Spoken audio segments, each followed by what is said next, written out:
If you guys are ready. I'm ready. All right. I'm going to cut the music. We're already live, right? Okay, switching to player RP now. This content is not suitable for children. Viewer discretion is advised.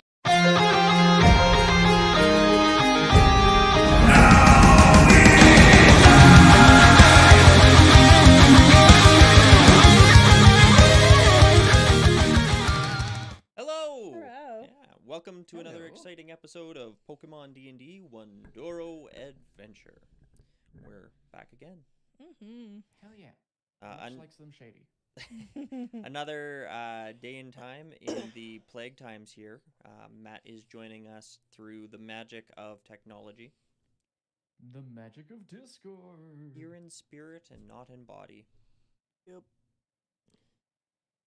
Such is our lives. To be fair, my body is hurty, so it might not be good for me to be there in person anyways, in body. My body is also hurty, but So many hurties, so many hurt. yeah. Hopefully not hurt feelings. Not yet anyways. not The yet. night is still young.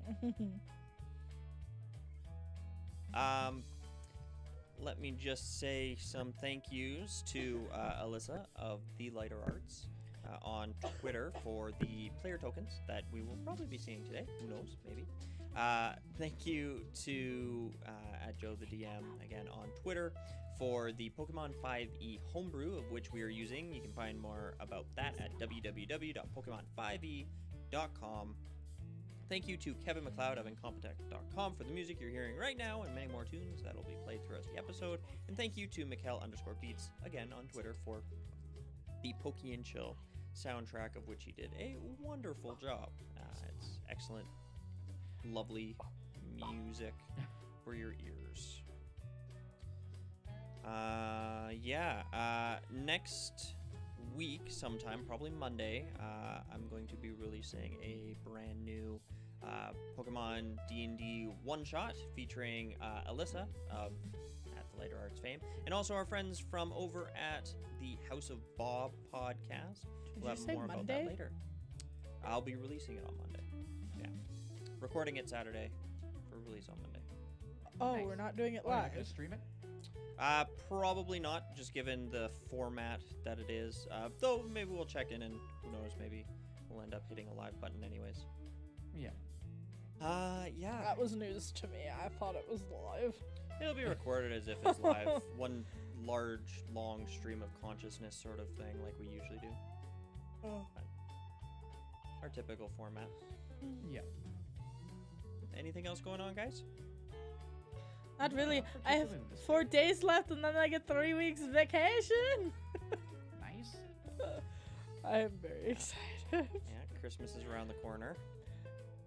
It's true. I'm Yeah, angry it's that nice to be on my Steven's week present off. hasn't come yet. Perhaps. Hopefully Perhaps. it will come by Christmas and then he can show Yeah, them hopefully off on soon. stream. Okay. Well, if we are all itching to play then, I suppose we might as well get started.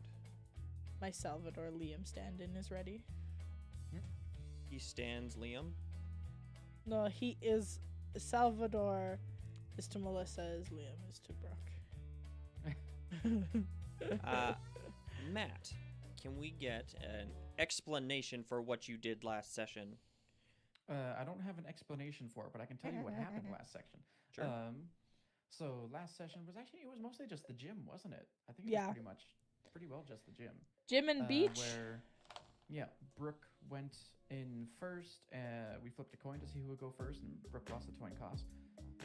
The coin toss? The coin toss, and ended up having to go and fight Guy first, and she won.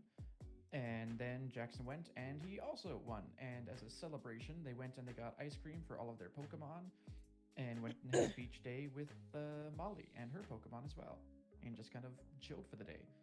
And we went back to the Pokemon Center just to kind of hang out for the night, and have I think we had did we have a conversation with Professor Larch? I think we might have. Oh no, we were talking about going to have a conversation with Professor Larch. We did have a conversation with White, Yeah. Mhm. who repaired the Pokedex and found an awful lot of coincidental information that made it seem like it might have been a Pokedex that Jackson used to have, or could just be a complete coincidence. And us just jumping to conclusions. Like we always do, like you do in D&D. Hey, it's gone pretty well. Yeah, exactly. And then at the end of the stream, we were talked to by the lady who got bitten by the Golbat's fiance, saying that she had changed and had an aversion to garlic now and other such things. She's a vampire. And Which would that's, I just be believe, where we silly left in a Pokemon Yeah. game. off. I didn't put that into the Twitch stuff at all when I was updating it today. Game mechanic question. Mm. If you give a Pokemon a berry, Yep. does he want milk with his berry? No. If you give a Pokemon a berry, does he eat it on his own as a bonus action? It's a free action. It's a free action. Okay. Yeah, and it'll trigger when it's relevant. Okay. And then Uh, I'm handing out some berries to my peeps. so if it triggers when it's relevant, hang on, because I have a question about that now, because I forgot that I gave some berries out. Yeah, so most of them are upon a status condition, the specific one that's noted, a typed attack, because some of them are for resistances. Can you choose, or does it just happen? It just happens. The Pokemon Okay. makes that Okay. choice on their own. And Oranberry is at 50% health because it's health based. Okay, then that should have Billy should have used his Oranberry, because I gave him one a while ago That's okay. during that last gym battle. We will remember that going forward. All good items are new to us, anyways. Yeah.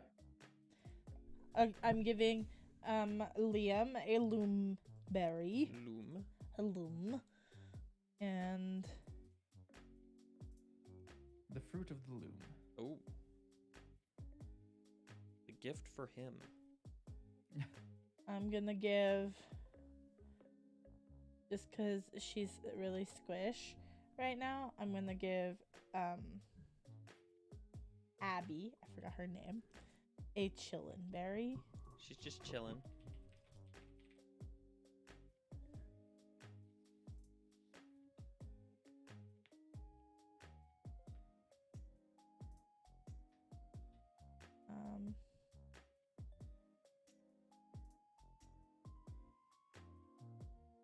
Yeah, so just as a little bit of housekeeping then, as you guys were soon to be rushed out of the Pokemon Center following on the trail of Eugene, who had begged for your help, you guys took a moment to look over your party and decide what you wanted to do with them.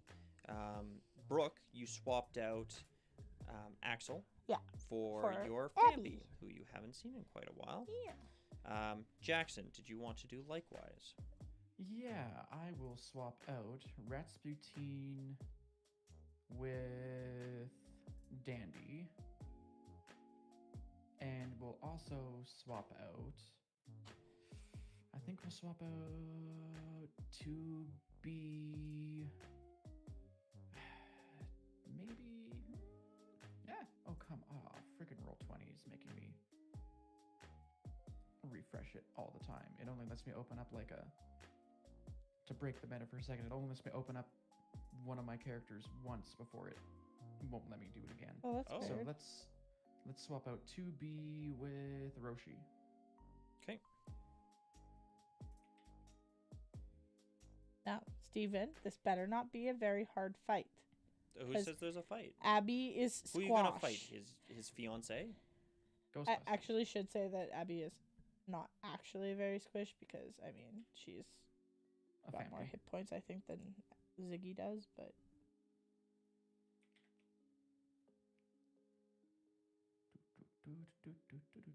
Okay. yes, she has more hit points than Ziggy. Uh, Poor Zig. Yeah, it's a pretty quick process. You guys swapping out your Pokemon for the new warm Pokeballs that land in your hand, ready to go. Eugene stands by the entrance to the Pokemon Center, tapping his foot next to the sliding door, looking a little impatiently. He looks out to the street and back at you guys. He has the general air of concern about him. Mm-hmm. Yeah. I also just realized we keep forgetting to say which Pokemon we're going to be spending a long rest with to bond. But anyways, I got my Pokemon, so I'll just kind of follow Eugene. Me too. Okay. Eugene gives you a nervous smile and says, "Thanks." No problem. Well, I mean, there is a problem, but hopefully there won't be more because of us coming along. Yeah. So what exactly are you wanting us to do? Like, stake out your house? I don't. Observe your wife? Like, Fiance. sorry, to be your fair. fiance. I guess I just don't wholly understand what you want our goal to be other than to help her. I don't rightly know. I mean, I've never seen her like this, and I figure, I mean, you guys supposedly captured the thing that did this to her, or you know, whatever. I thought you might know something, or I mean, maybe in talking with her, I don't know. I don't know what to expect. I'm sorry. I mean, we can talk to her and see what we might be able to do, but I think realistically there might not be much that we can do. And I mean, So I just don't want Liam you to is pretty get your good at hopes- reading hopes people. up or anything. This is why it's so hard when we're on two different places. Matt, can Yeah, you I know. repeat that? I was saying I just don't want you to like get your hopes up that we're going to solve the issue when we're not sure what it is or if it's even solvable by us. Kicks the dirt a little bit and says, "Fuck, I mean, anything you guys can do, I mean, I love her, right? I don't, if there's something wrong with her, I'm concerned about her, you know? I plan on marrying her one day." Yeah. I get it. We can take a look at her and talk to her, and Liam's pretty good at reading people, so hey, Liam. Lucario sort of looks up at you and nods. Oh. Yeah. He nods. But outside of that, I don't know what to do unless she does something really weird. He smiles nervously and says, "Okay. Well, why don't we start with her apartment? Sure. Yeah, just know that she's been a little standoffish lately.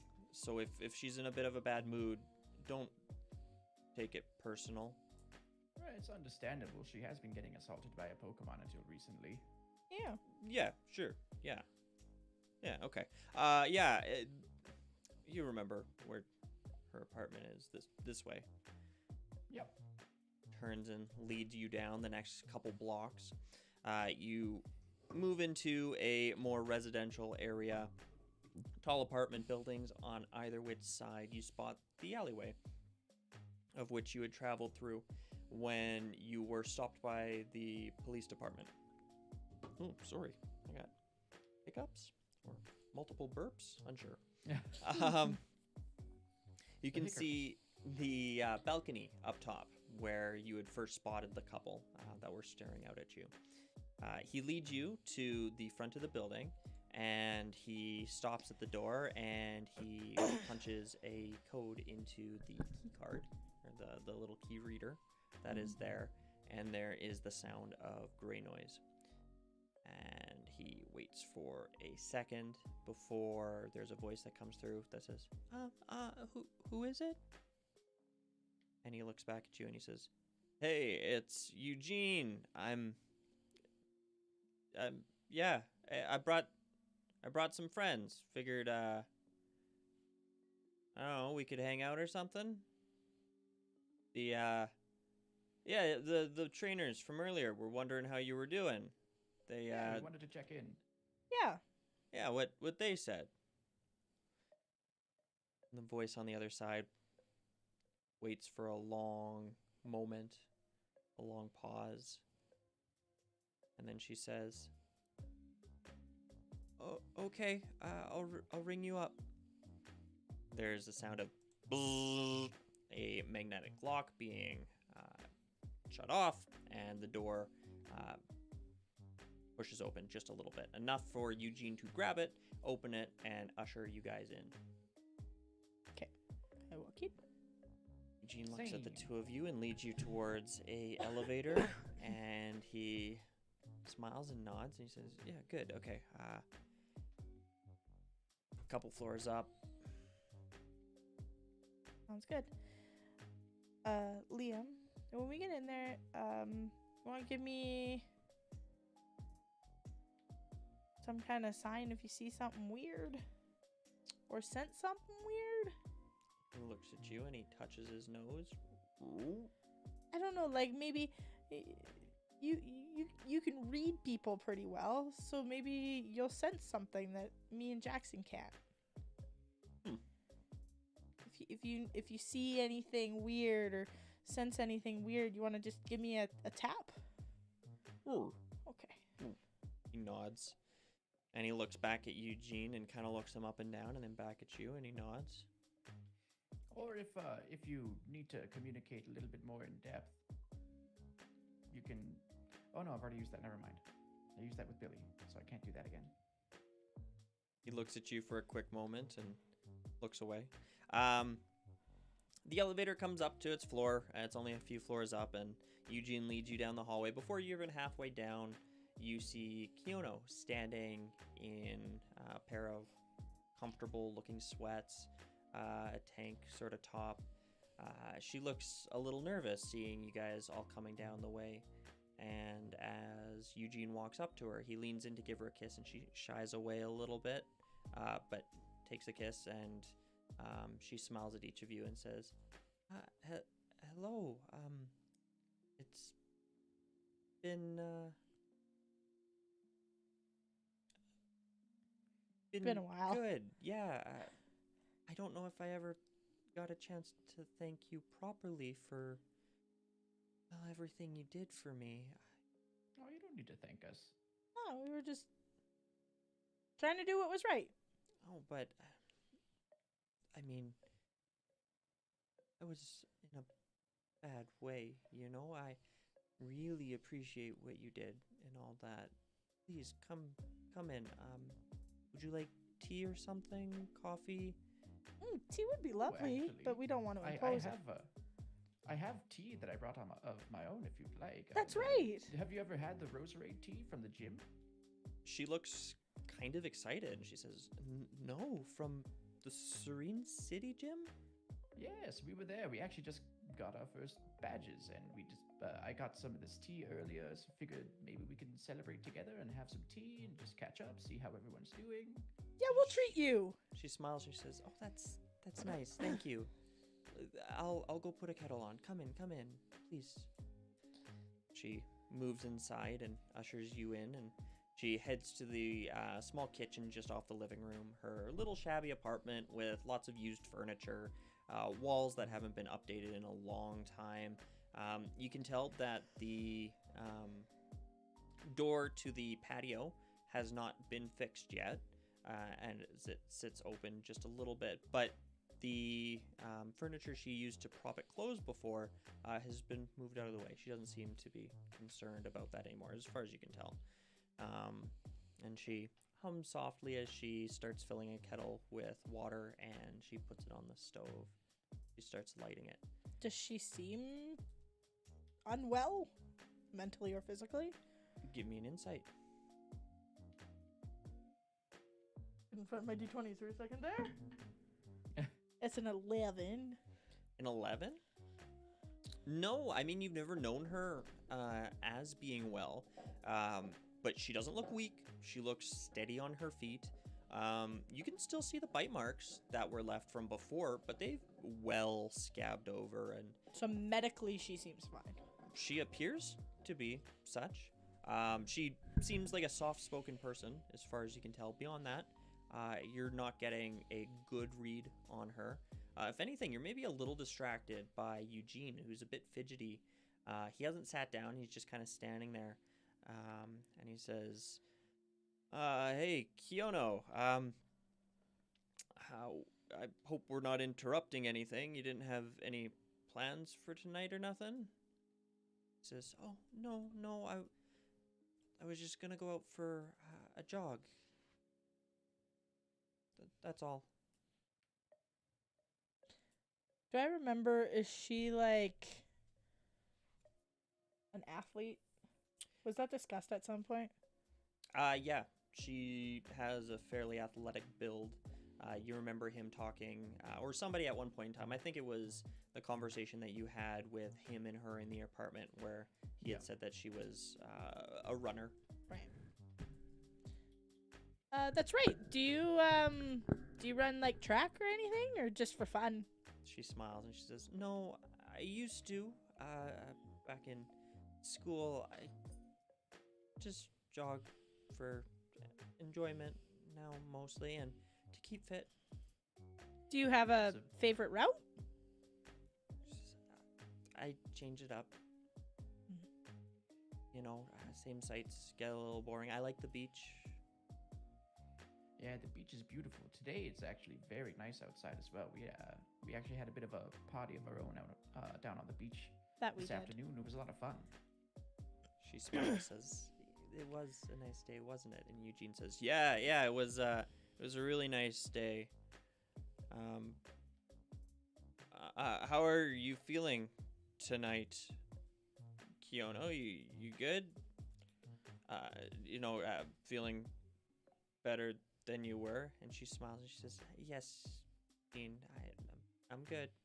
Is he just like concerned, or is he like weird? Roll insight.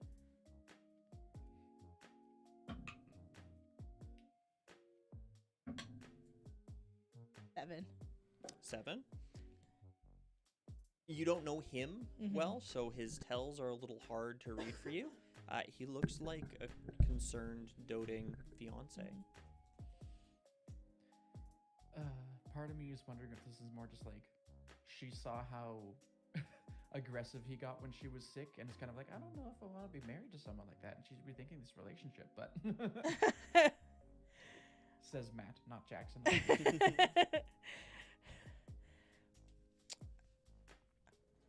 Are you a early jogger or a late jogger? She shrugs and she says, I used to go for more jogs during the morning. Lately, I've enjoyed jogs at night more. I was always fond of the early, crisp, cold air. She smiles. Says, yeah, maybe it's just the seasonal temperatures, but the night's been really nice lately, so. Well, I mean, night you get to see how the stars come out, right? Yeah, the stars are nice. That would be nice. Take a little jog out to the forest and just look up for a bit. Yeah. I mean, yeah, I don't usually go out that far. That would be. Oh, that's fair. Yeah. I just, around the city. What's Liam doing? Is he looking around? Liam is like hands behind his back, almost 90-degree bent over, sort of looking around, one eye half closed. Eugene is like really eyeing him. It's not discreet at all. Yeah. Oh yeah, I've also got Billy out, by the way, because he's always out when we're just walking around. Yeah, Billy is almost humming to himself. If you sat down on the couch, he would have sat down next to you and just been a ray of sunshine the whole time. Oh, I should actually get the tea out and give it to you while we're sitting here talking. I might as well. I'll pull out the rosemary tea and I'll kind of just walk over towards the kitchen and place it on the counter that's closest. Sure. She's still standing over there, basically just waiting for the kettle to boil, and the soft whistle starts to come from it. She scratches at her wrist idly, and and smiles sweetly at you and says, "Oh, thank you. This smells really nice." It does smell wonderful. Does Liam notice anything? Give me an insight check.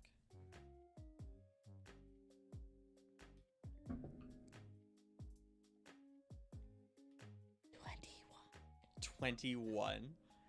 Good at this.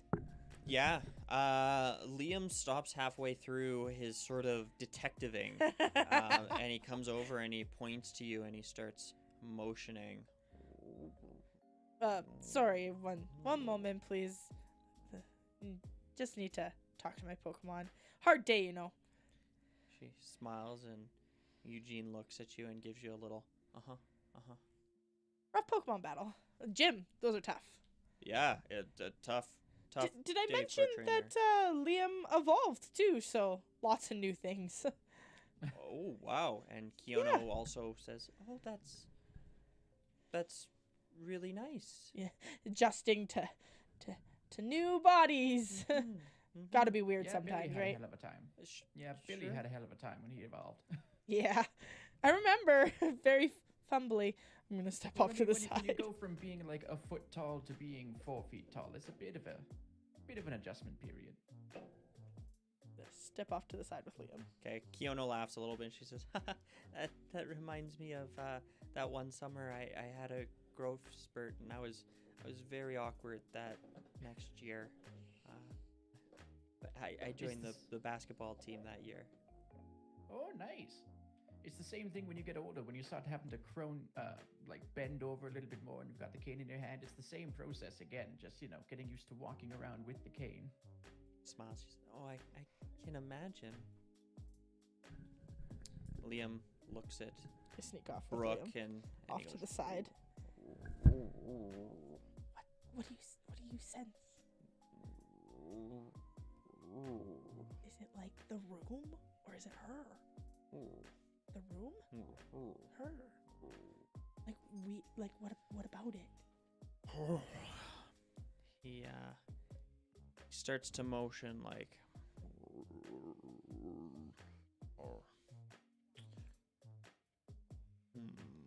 He tries to really think of how to do it. Like, is she sick?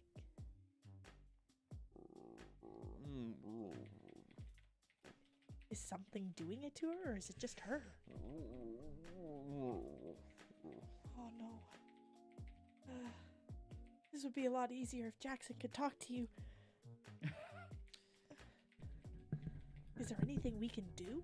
He looks at you and he's like, when he takes his hand and he makes a motion like he's taking his other hand and putting something into it and then covering it and then puts it behind his back. She's hiding something? Hiding something.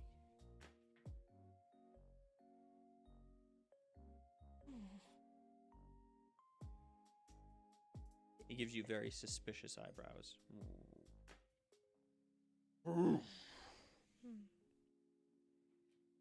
Crosses his arms and looks at her in the kitchen. She's currently taking tea bags and distributing them in a number of different teacups that have just been poured with hot water.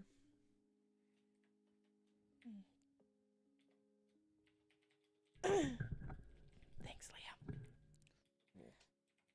I sit down awkwardly on the couch. He puts his hands behind his back and leans over, squints his eyes a bit, and stares at her.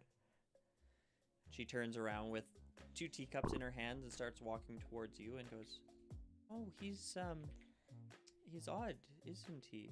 He takes things Is- really is- serious. Is there a problem?" Are you okay? She looks at you and looks over at Jackson and looks at Eugene. She says, "Yes, I'm feeling much better than I was." I don't mean to impose. Liam's just really good at reading people. And he's concerned about you? He's concerned about me. That's why he's staring. She looks at you, and she looks over at Eugene, and Eugene kind of shrugs, and she looks over back at you, a little frustrated looking, and she says, Did Eugene put you two up to something? No, Liam, like I said, he's just really good at reading people. It's one of the things that I guess Lucorios and Ryulus kind of have, or at least And mine does. And we were also coming over because we were concerned anyways. We wanted to check in and see how you're doing, so not just physically, but emotionally as well. It can't be easy having gone through that sort of a thing. Through something traumatic. Can I get one of you to give me a deception roll with advantage? Sure, I haven't rolled yet. Please, Matt, roll. I don't wanna. What's Jackson's deception? Is he a deceptive old man? No, he's not. It's only a plus. Wait, how's it? No, it shouldn't be a +2. It should only be a +1. I'll change that. Well, So mine's that's a minus. 13. A 13. She seems very suspicious as she hands Brooke the teacup, maybe a little more forceful than she had intended to. A little bit of the hot water runs over the edge, and she makes a motion, and I'm sorry. It's all right. I understand. It was nosy. I just wanted to ask. Well, my color's better. I am feeling strong again. I only just started going out for jogs again. I'm trying to get back into shape. I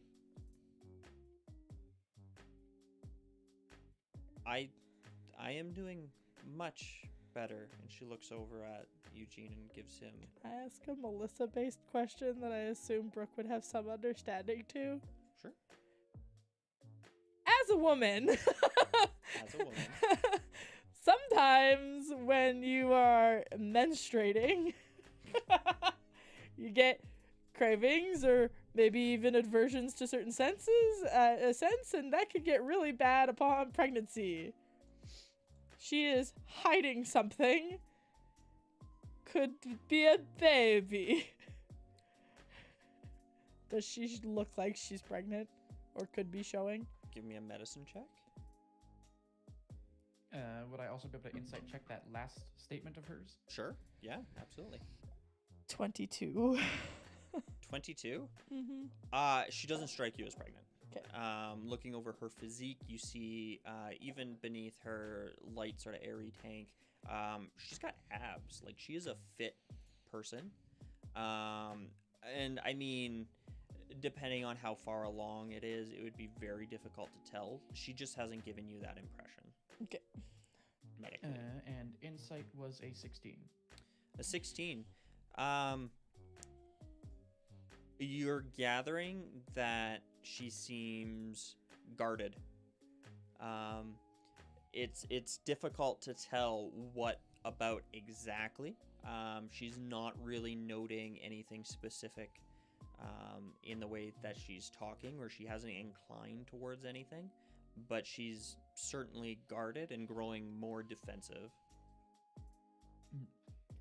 I apologize. We don't mean to pry at all. It's just we wanted to double check and see how you were doing, and we were concerned, obviously. So I understand that this might be an imposition, and it might be come across that we're prying into your sort of personal lives. We don't mean to do that, but we were just concerned and wanted to check in on you. So I apologize again if that seems rude. I'm sorry as well. I just thought I asked. He looks between each of you and up at Eugene, and Eugene smiles sort of shyly, and she looks back down, still with a bit of a furrowed brow, and she looks back at the two of you and says, "It's okay. I appreciate your concern. And if you don't mind me asking, how is the Golbat? She's good. A lot friendlier than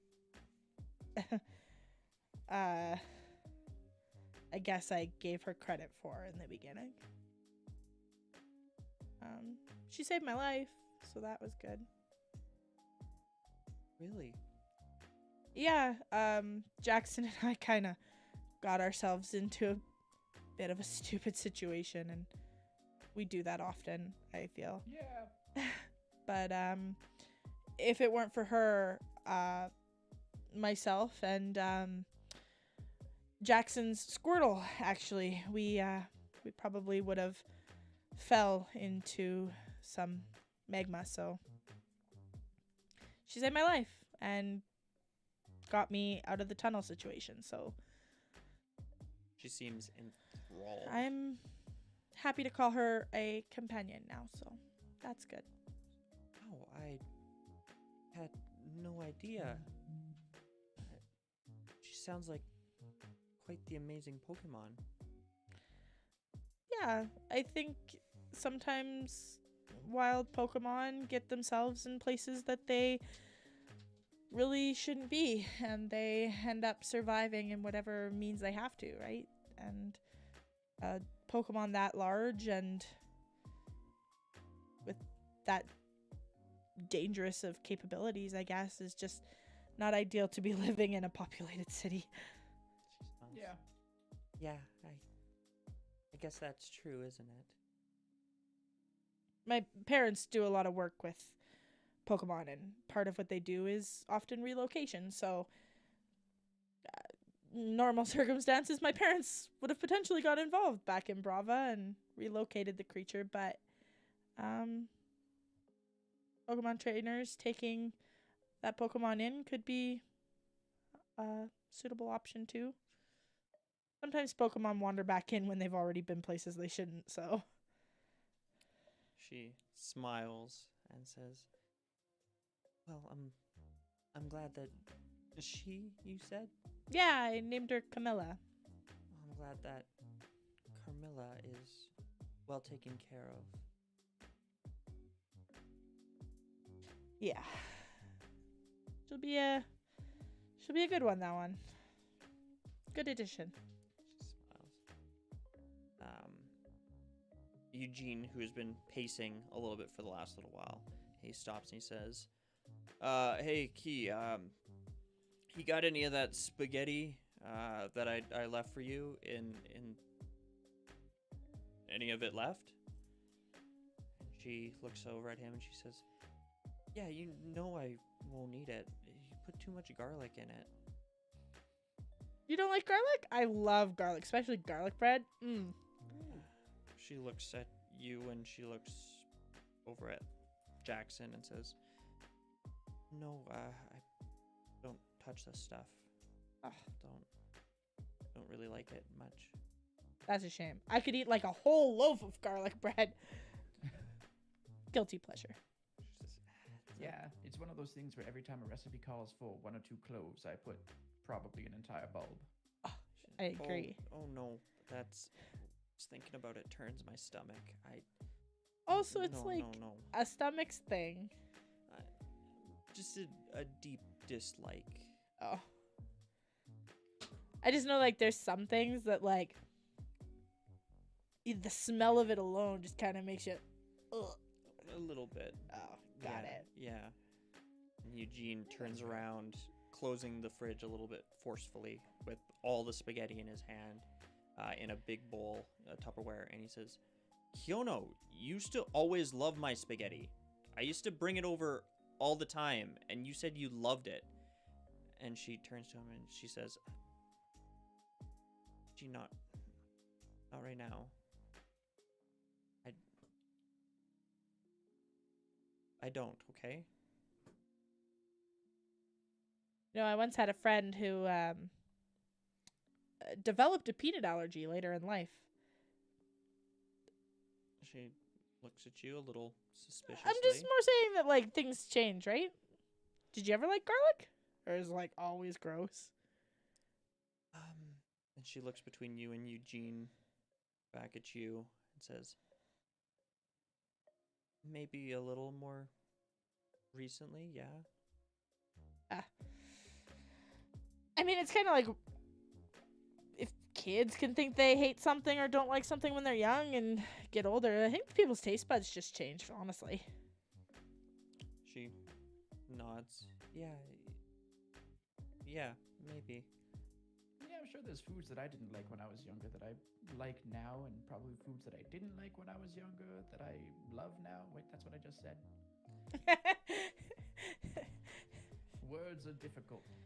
She smiles sweetly and a little nervously, and quickly finishes off her tea and stands up. And she says, I'm really sorry to rush you out, but I do have to go.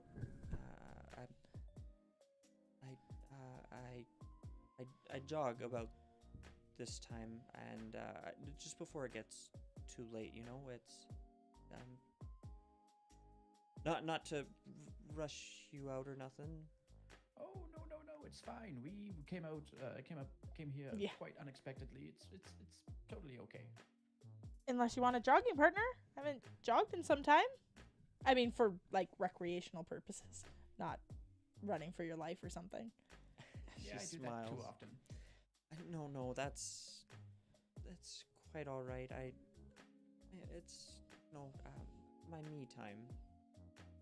Kind of enjoy being alone, you know. She smiles, looks between the three of you. Have a good jog. Thank you. And she turns to Eugene and says, "Thank you, Eugene, for coming to check on me."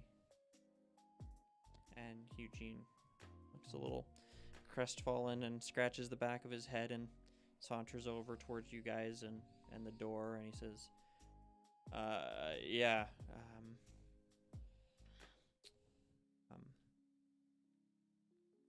Before we go, would you like to have any more of this tea? I have, had 50 packets of it. You can have a few if you want. She smiles and says, I don't want to be a bother.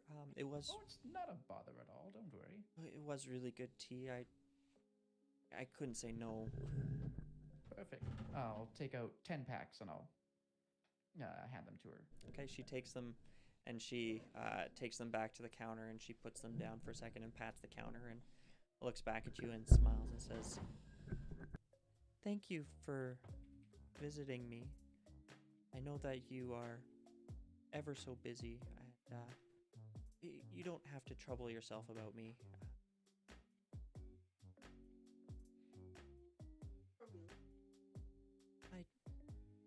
I assure you, I am quite all right." We're just glad to see you doing well. She smiles.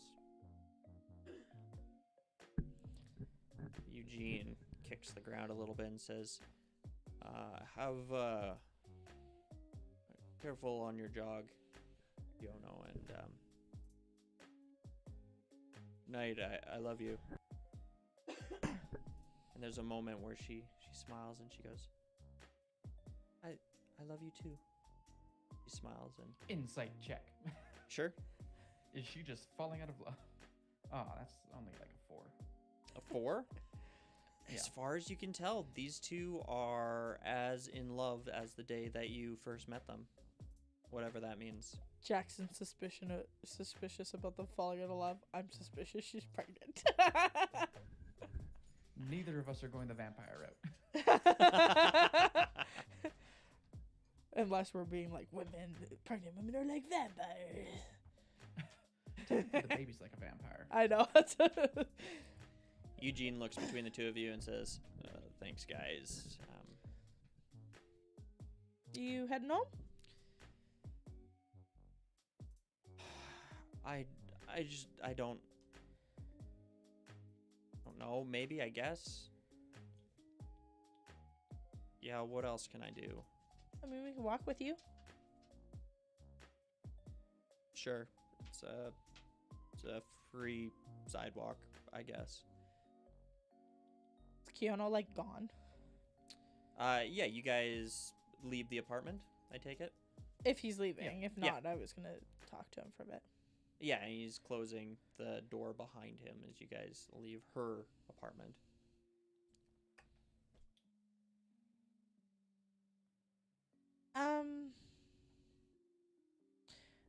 Liam seems to believe that she's hiding something. He looks at you and looks at Jackson and says, "What? Did you? Did he get a specific vibe, a read, as it were? Liam, Like she's really fucking weird, right? I wouldn't describe it as really fucking weird. She's definitely defensive. I'm just saying, like that's. Did you hear the way she talked to me? That's not my Kiono. I mean, She's usually really sweet. people have You mood know? swings. Yeah, I know. But I think I know my fiance. Well, and to be fair, some people do lie about the things that they like in order to appease their partners or the people that they love. I don't think it would be a far stretch to say that she, at least in terms of the spaghetti and garlic, that she might have only pretended to like it to not hurt your feelings about something that you like to cook for her. And we don't entirely know what all affected her body by the Golbat drinking her blood or whatever. So Or the you Zubat. are saying there's something wrong with her then? No, I'm saying that, like, medically, she could be on, like, a recovery path right now. Maybe garlic is just causing insensitivity to her stomach. Yeah, but what about her midnight, her late night jogs? She said she wanted to get back in shape. As an athlete, I know how hard it, like, you stop your routine and you start to slide. He motions outside and he says, "Yeah, but it's like 10 o'clock." I was always an early morning jogger. Is there any difference, really?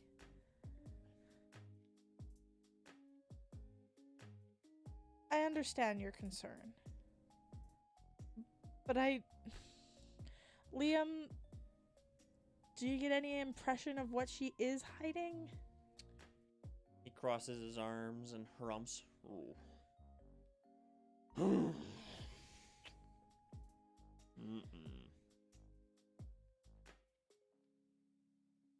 Does it make her sad?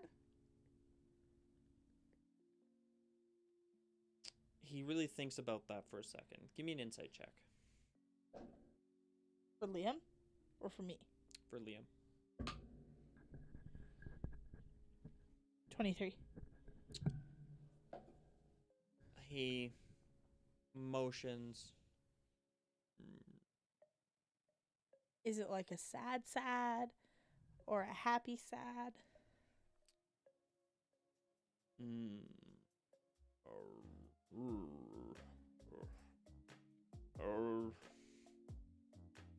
Kind of chews on his lip a little bit.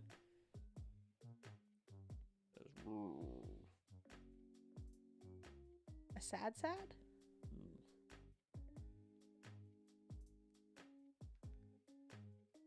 Eugene motions. See?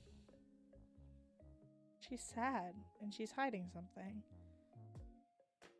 Have you tried talking to her about it? Yes, I mean, she practically dismissed me.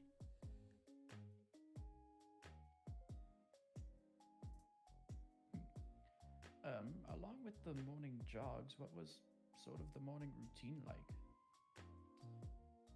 I don't know. She's always been ungodly perky in the mornings. Up far earlier than any person ever needs to be. A bowl of bran, almond milk, goes for her jogs on the beach, home.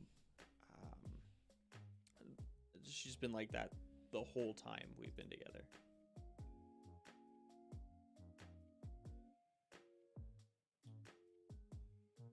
And now she sleeps in Like, well, if she's jogging later at night, it would make sense that she would sleep in. sure, but why the sun reversal?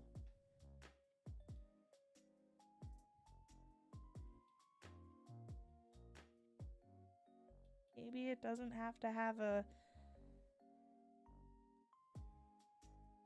I don't know, an insidious Pokemon or issue. Maybe it's a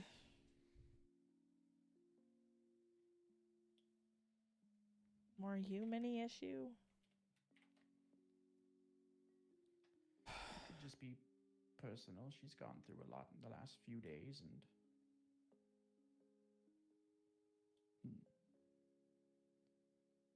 He nods and says, "Well, fuck. I guess thanks for helping, guys. I don't know.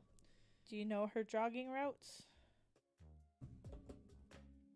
I mean, I know where she used to jog." Where'd she used to jog? He points down the street and he says, "That way. Eastward down the beach, up such and such street, loop back around." Some variation of that.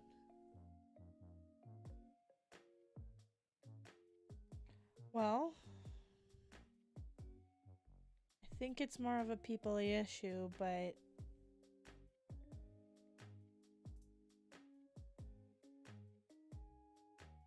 guess there's no harm in taking a midnight walk, hey Jackson? we can always check and see. Although, there's moral implications to stalking someone against their will. I'm not necessarily saying stalking, I'm her fiancé. I'm not technically a stalker. I mean, like, legally. Can I even be a stalker? yeah. Yes, I can. if they don't know that you're peeping on them or following them, and they wouldn't want you to be following them, then that is still considered stalking, yes? Well, fine. If loving and being concerned about my fiance is stalking, then I guess I'm just a dirty fucking stalker. That's not what I'm saying. The loving and caring for somebody does not mean that you get to cross their boundaries when they show discomfort. Pokemon episode. If she wouldn't be comfortable with you following her when she's on a midnight jog, that's crossing a boundary that she would be uncomfortable with, and there's going to be more fallout from that than I think anything else that's been going on in her life. The most that you can do at this point in time, from my point of view at least, is to just support her, be there for her, and when she's ready to talk, she will. And if she doesn't ever be ready to talk, maybe you have to rethink your relationship. Because I know that you love her, and I'm not saying that you don't, and I'm not saying that she doesn't love you, but traumatic incidences can cause people to drift, regardless of whether or not there's any fault on the people involved. Look, I knew I should have thought better than asking some kid and some old man for help. Hey, he's in got this. life experience, man. I'm sure he does. I mean, if he had someone at home who he loved or loved him, he probably wouldn't be running around having some geriatric Pokemon Also, adventure. as a female, I'm not going to speak for the whole female race, but I'm just saying, buddy, you're rubbing me the wrong way with the way you're talking to me. And how old are you? 10? I'm 16, but I'm saying if she really needs to be heard, this is not how. Look, I don't have to take this from the two of you. Nah, I'm you sorry don't. I asked You're for right, your you help. don't.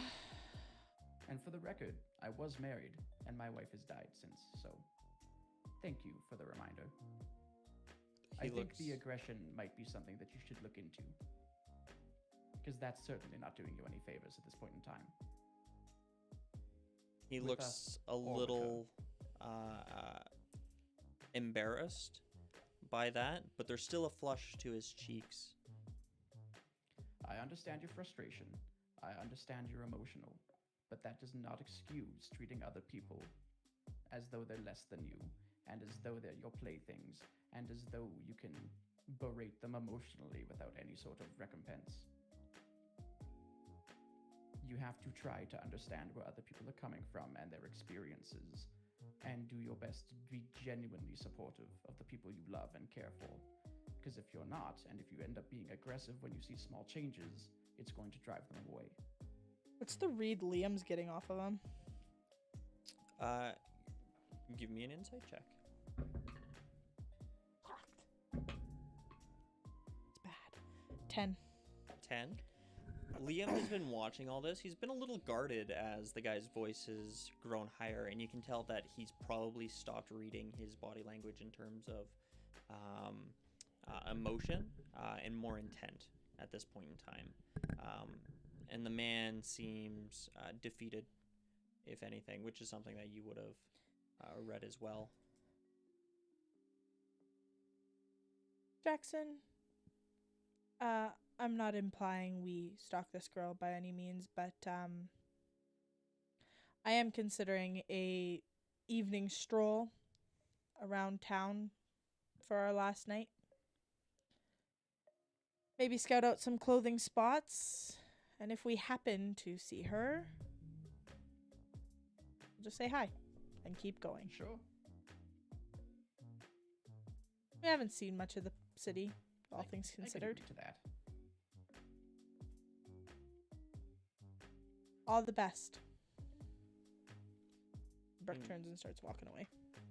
Same. Eugene doesn't say anything, a little stunned, as it were. And as you guys get further and further away, he finally, with a swift kick, knocks over a garbage can and walks off in a different direction, grumbling something. To be honest, I feel like she's just wanting to get out of this relationship after seeing how aggressive he became when she got hurt. Which is an understandable response, but to be berating everyone and everybody around you when something like that happens is not necessarily the response that you'd like to see with someone who you're planning to marry and potentially have children with. Yeah, I was legitimately a baby and hiding it from him, and then I couldn't figure out why someone would hide something that's supposed to be a good thing. But It seems like there might just be relationship issues here. As much as I hate to sort of not necessarily project but make assumptions. it does just kind of seem like a human-y issue. Nothing too weird about it. Just sad, almost. Yes. That, or wildcard theory. She's cheating, and her lover doesn't like garlic, so she avoids eating garlic so that they don't have to deal with that. Now that sounds like we're diving into conspiracy theory yet. I mean, we do that all the time, don't we? A little bit. But I think if we run into her, we run into her. And I mean, if we don't, we don't. we don't. And if we run into her and she seems like we found her in a bad situation, I think maybe we're just honest with her in terms of How Eugene came to us and... Yeah. Yeah, I think that might be the best approach. She might be more reserved and defensive because Eugene is there. Yeah. Especially if there are relationship issues. It might not be the best thing to, talk about in front of strangers.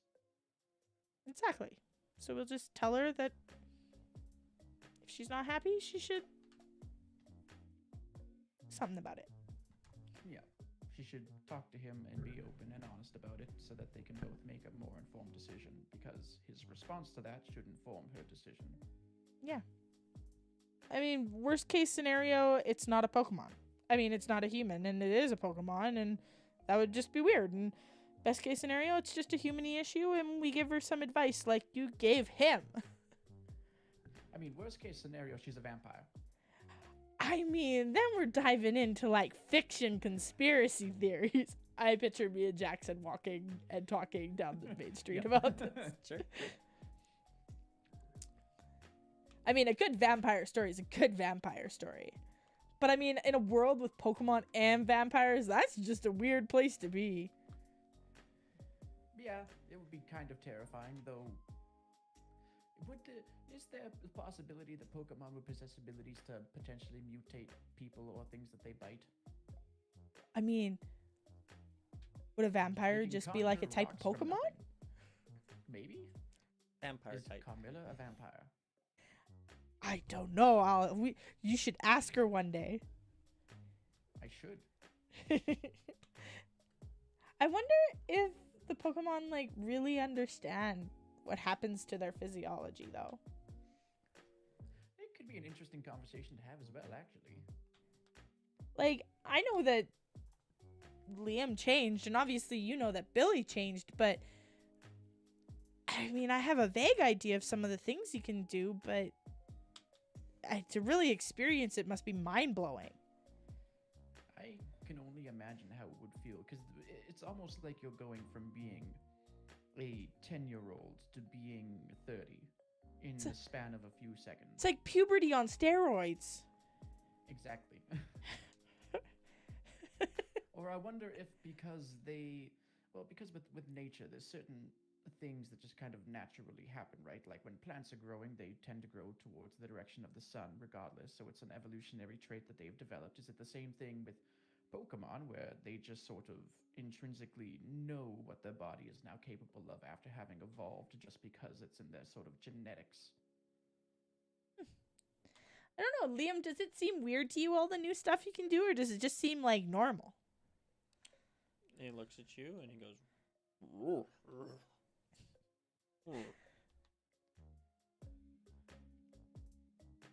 Are you just trying to act casual? Because really, it's super cool.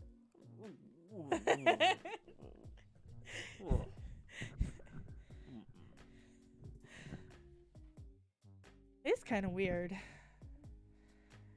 The idea of like you said, starting out 10, waking up 30. Oof. Billy smiles at you. Woo-woo! Unless you're Billy, where you start off at like 1 and wake up at 10. Exactly. It was pretty funny when Billy evolved, though, and he was stumbling around a lot more.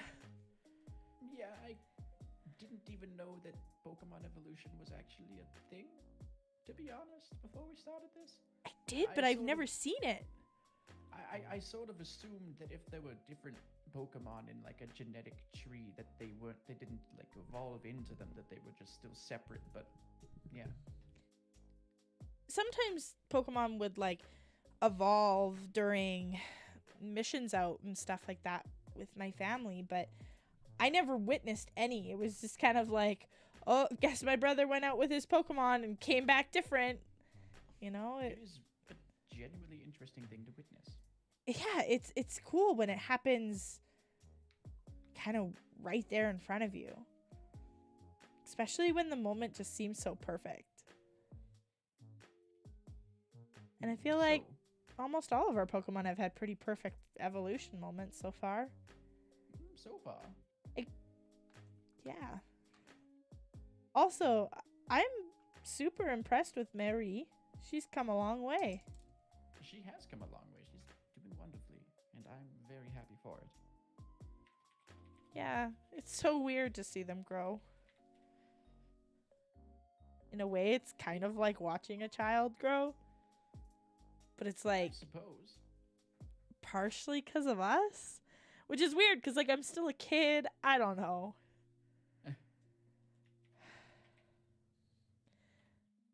In our walking, have we run into her? As you guys are walking along, just taking in the night air, looking around, there's not a ton of people out at this point in time. A man stumbles by you. Another man is sitting in an alleyway, half slumped over.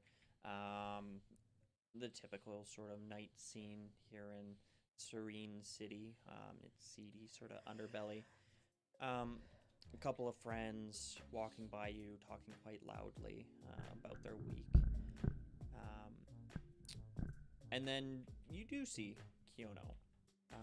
She seems to have donned a hoodie, but it's definitely her. You can see her long, tightly wavy hair, balled up in a very, very tight sort of ponytail arrangement. So it only bobs a little bit and doesn't get in her face as she runs sort of along the beach, going eastward. She seems to have something in her ears at the moment, so she doesn't notice you guys as she runs past, it being a little dark as it is anyways between streetlights. And she keeps going along the length of the beach until she stops and she sort of jogs in motion, sort of looks around, just back and forth, and then runs off into the city.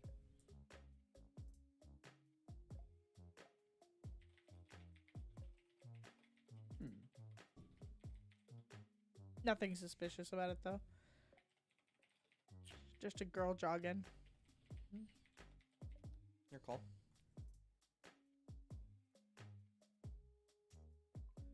But did she look concerned when she was looking back and forth? Or was it like, which direction am I going to take? Kind of. Give me an insight check, I guess.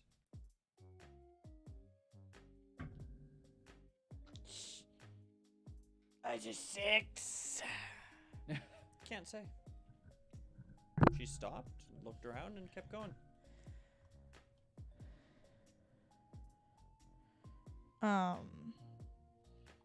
Hey, Liam, did you see her? At this point, he's seems to be having some sort of conversation with Billy, and he looks back at you and goes, I was just gonna ask if you noticed her jogging. I just know for some people, you know, they feel better when they go for a run, clear their head. I was wondering if maybe her mood changed. He starts looking. She's gone now, I think.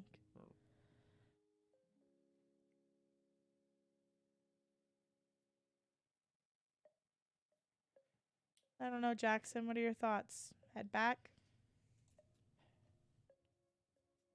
I think.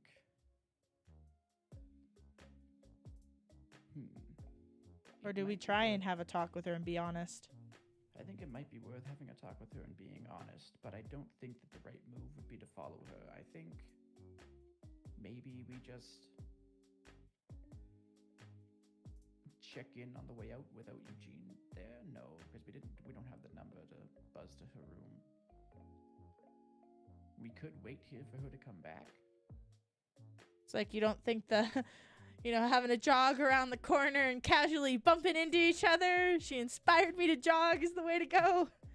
No, I think she could probably see through that pretty clearly. Probably. I mean, are we in like a really shady part of town? Not particularly. You guys would be just off the beach at this point in time, so it's decently well lit here. Touristy, though there's nobody out really at this time. Do you think she'd come back this way, though? I mean, we can go and wait at the apartment building for her. That's true. Is more what I meant. So that it's not. We obviously saw where she was running, and then we stayed and waited for her to come back along that road. Yeah, let's hang back, I guess, then.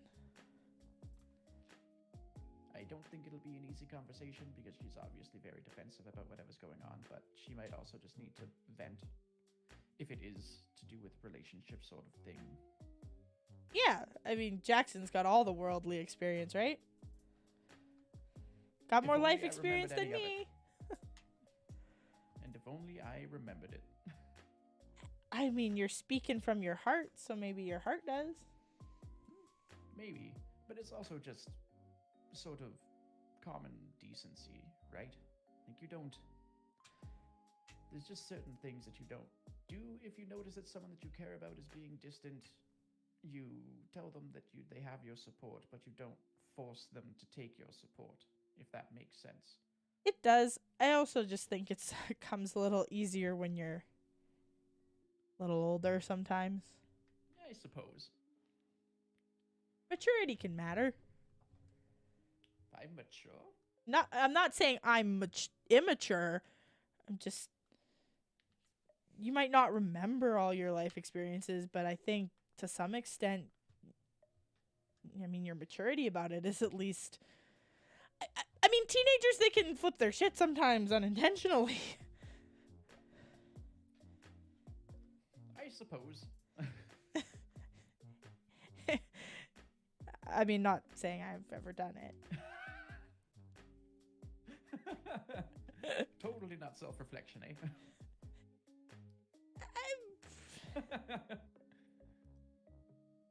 I'm pretty sure I've done it on the trip. I mean, the people I might have done it with maybe had it coming, but I'm pretty sure I've talked some shit at some people. A few. Exactly. How far is the Apartment from where we Yeah, that's the question I'm trying to ask. Not too far. It's just a couple blocks. You guys have been just sort of walking, talking, strolling. So you haven't covered a lot of ground. Okay. So that's the plan. You guys just want to go back to the apartment? Okay. I was contemplating So- racing Liam. I'd race Billy, but both of us are going to end up falling and breaking down. Jackson will break himself, and Billy will break public property. You guys move back towards the front of the apartment. As you remember before, there is a public bench out front. It is somewhere in the neighborhood of close to 11 at this point in time.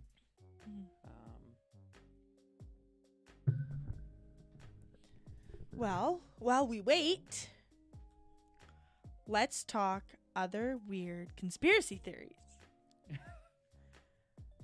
Like, we haven't really talked about it, but I mean, we kind of did, but do we really think that Pokedex could be yours, Jackson? I don't know.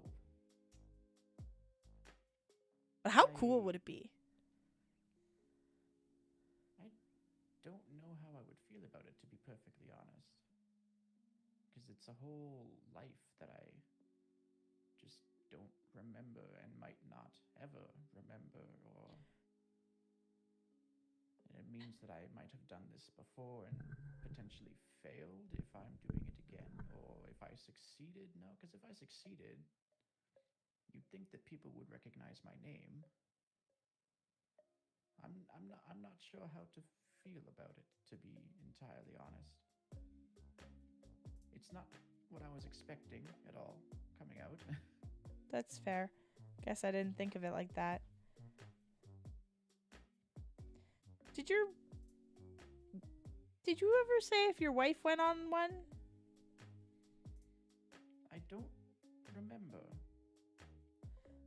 but I'm inclined to lean towards her not having gone. Because I feel like that would be something that if I was married to someone, we would have done together, unless she did it before we were married, but I don't know.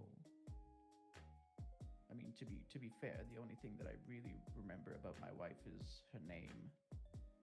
And, well, that's about it, really. And the fact that she was sick.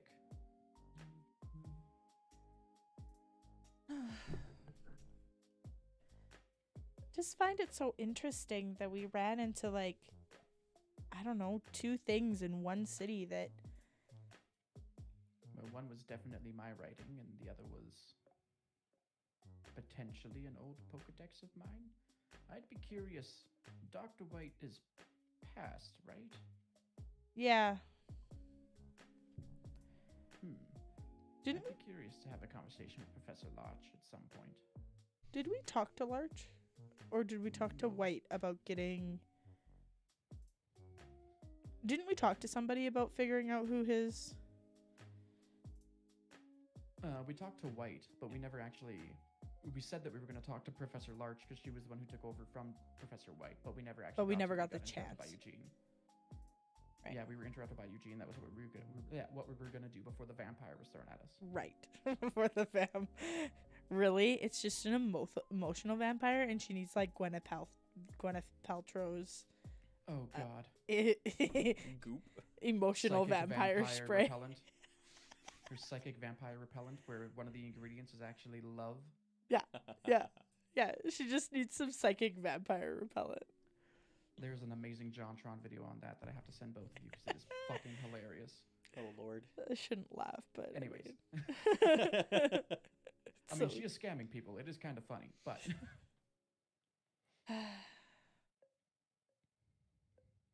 You guys wait on this park bench or this public bench for an hour. See a few people wander by. Watching the front door. No one comes or leaves. You wait for another hour. It's now 1 o'clock at night. Seems weird that she hasn't come back, don't you think? yeah, part of my sort of thinking around this was that the longer it takes her to come back, the more likely it is that she is potentially out having an affair. Unless she just goes for long jogs. I mean, 2 and a bit hours is that's a hell of a jog.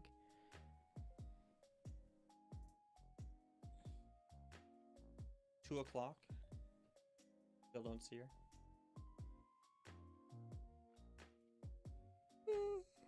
I don't know. Do we just want to head back? I think we might as well stake out for the night. Okay. It's not like we'd be getting too much sleep if we walked back to the Pokemon Center now anyways. Fair. You wait the better part of the next hour. And finally you see her walking back. And she sees the two of you sitting on the park bench. And she looks a bit stunned. Hi. We wanted to talk. What are you doing here? We wanted to talk without Eugene around. Yeah. I don't And know. to apologize because you were correct. He did put us up to coming and having a conversation with you. We did want to check in on you. That's not a lie, but it was prompted by him and inviting us. I just wanted to be transparent and apologize. That's And we all. couldn't really say that when he was sitting there. Especially with how aggressive he was becoming. Yeah. I don't know what to say to either of you. This is...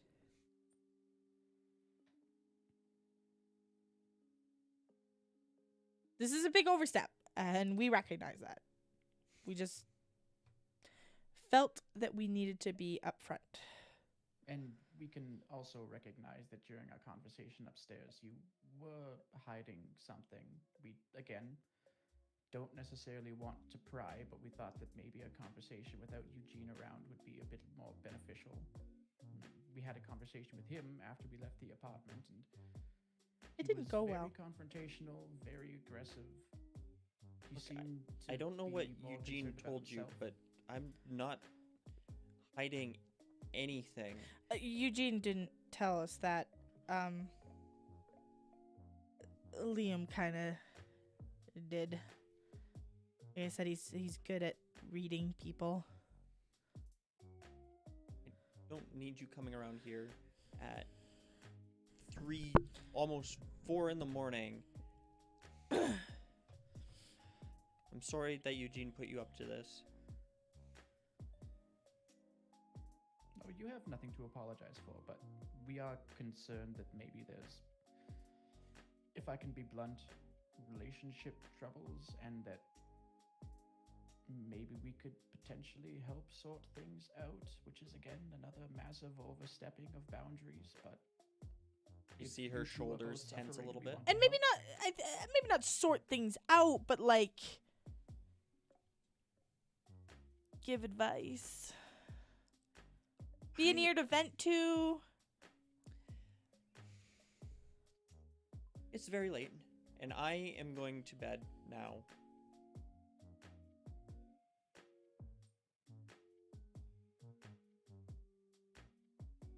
Almost 4. Like, the sun's about to come up. Good night. She turns and she punches in a key code, and she turns to give you two one last look. She closes the door behind you and leaves. Just making friends wherever we go.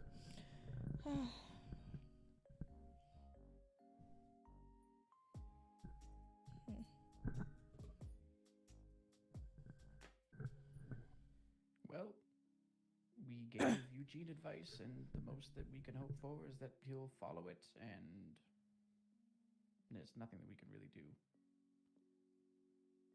Yeah. To be honest, there's probably nothing that we really should have done. It's very strange that he would have reached out to us about this. You ever get worried that if you just like walk away, that it's like actually something? Yes, but if, again, it's another one of those. I'll have to call out my own hypocrisy here, because I was talking about not overstepping boundaries with the people that you care for, and we've done exactly that. But sticking your nose in further is more of an overreach. And if people aren't willing to tell you that they need help, or if they aren't willing to seek help, then there's not really anything that you can do. So. Can we just, like, if we're walking back to the Pokemon Center or something, like, walk down that road she went down? Like, maybe there's some weird, creepy industrial building full of ghosts. Maybe. We can go and check. We might as well. But maybe it's just a city street with apartments, and then it's not, yeah. But at least we can say we went. Yep. Okay. Let's head that way. And then go to the Pokemon Center and talk to a professor. Maybe have a bit of a nap first. Too many stressful days. Naps are good. At least today was mostly relaxing. It was. But all the days previously were exhausting. I'm just gonna start walking down. You guys start walking back down that way. Down the beach, you take a turn, you follow that. The road eventually starts to travel a bit eastward. As you're turning the corner and walking in that direction, the buildings get a little bit smaller, a little bit more residential, a little bit older, maybe a little bit more beat up. You note a slight low fog along the ground in the distance that is caught in the sun, starting to slowly just peek over the edge of the horizon. And as it does so, the fog starts to slowly dissipate more and more.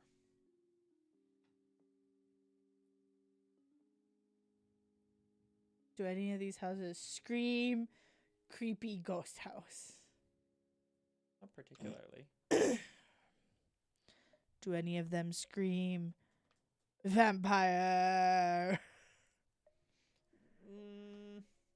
I mean, Sorry, go ahead. what does a vampire house look like? Like Do dark, you hear organ music coming from any of them? dark, kind of, always seems overcast.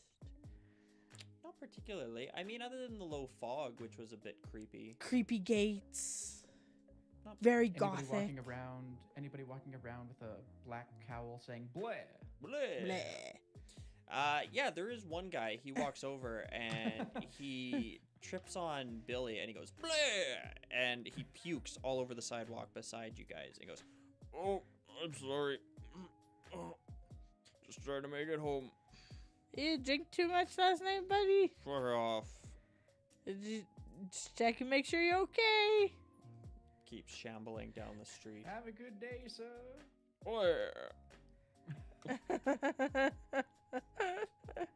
Bleh. But none of the houses seem scary. Not particularly. At least, Do any of the houses have lights on? some of the houses' lights are starting to come on. Were any already on? No, I don't think so. Or any eerily dark? I mean, give me a perception check. Who's Do got any blackout curtains here? That's what I was going to say. Do any have blackout curtains? No. Just 2. They all do. No, not really. I mean, in all honesty, as creepy as maybe the most decrepit house is here, it's all sort of overshadowed by the cemetery, which is sitting at the far end of the street. Is it the same cemetery? Yes. Jackson, you don't suppose she's visiting the cemetery at night, do you? She could be. She did ask about Carmilla. Maybe we can go and check the cemetery. She did ask about...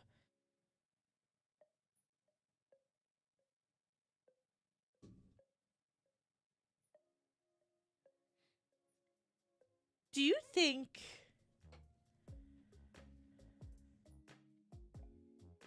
that... Sometimes. Do you think that maybe she has a weird care and connection for the Zubats? Maybe. It could be what led her to getting bitten. Yeah.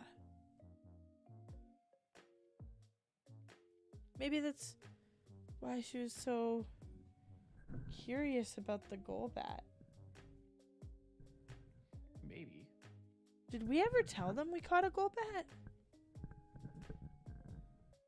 I don't know if we did. Well, I mean, we did when we had the conversation at her apartment tonight, but... She specifically asked me how the Golbat was doing. Well, to be fair, she could have been asking to see if the Golbat was euthanized by police forces. Doesn't necessarily mean that she was assuming that it was in our care.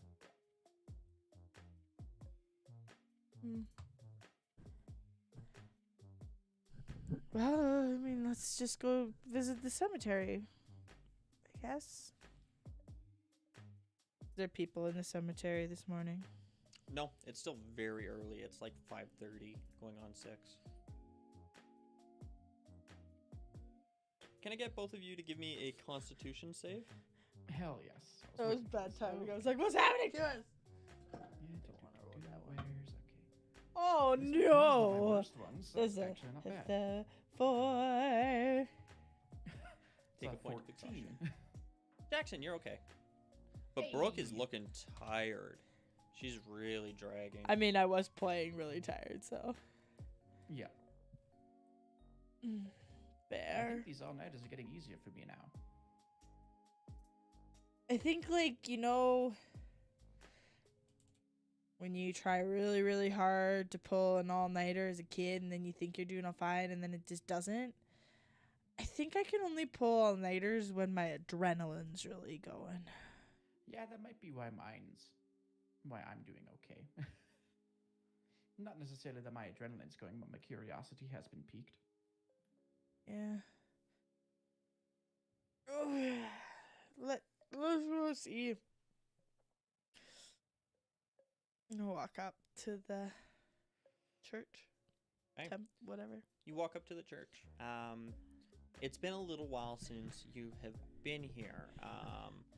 And it seems that the church has been largely taped off.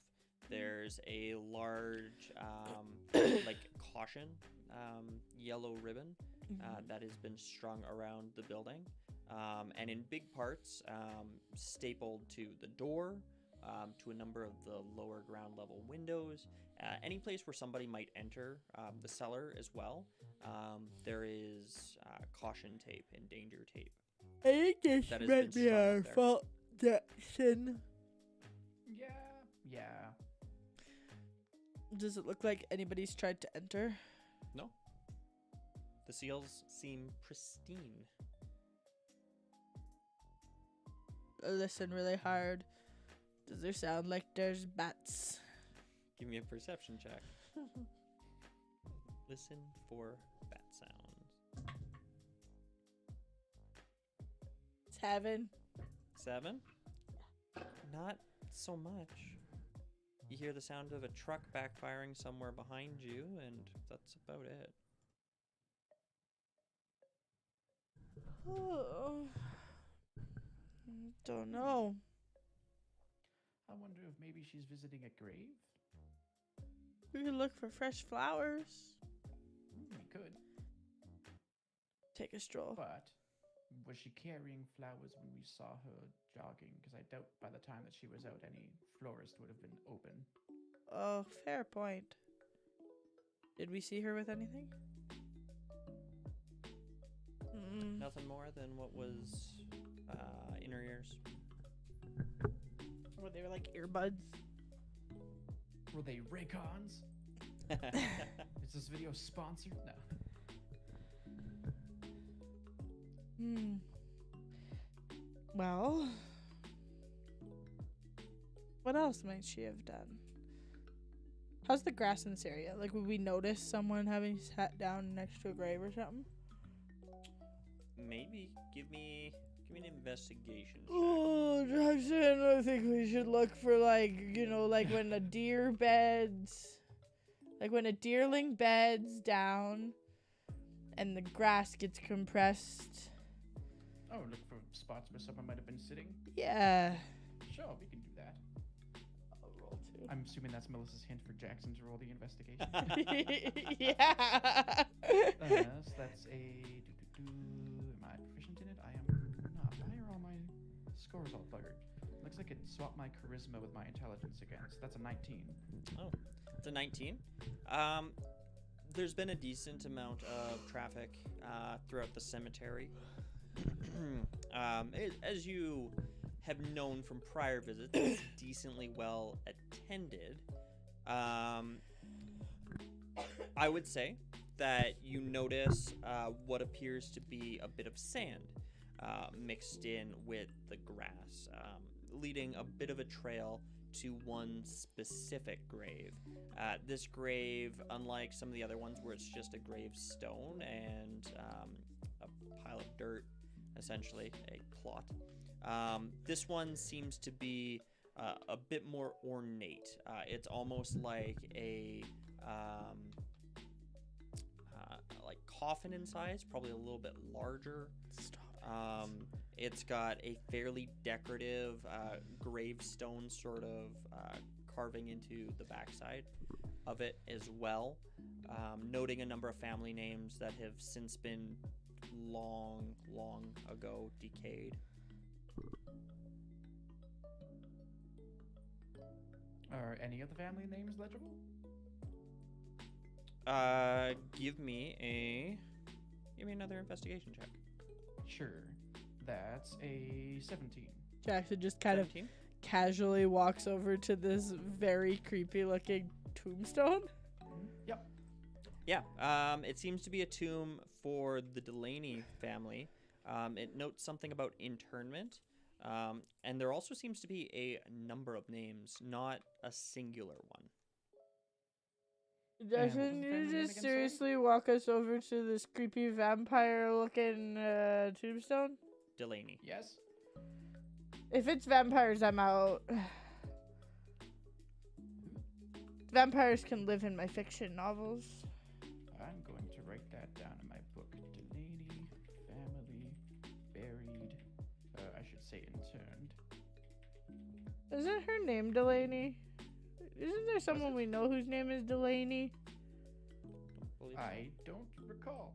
Are you sure we haven't run into somebody whose name's Delaney? I think so. Are you sure, Steven? This is Melissa asking Steven. That name sounds super familiar. I think so. Unless it's another name that I've come up with on the spot some other time in the campaign. Why would she visit this grave? Or are you visiting this grave? Does Delaney mean something to you? Let me double check my backstory, but I don't believe so. No. No, the last name doesn't mean anything to me personally. How many names are visibly on it? You didn't give me an investigation. Give me an investigation. Oh yeah. Could I ask what the names are that are on it? Not just the family names, but the others?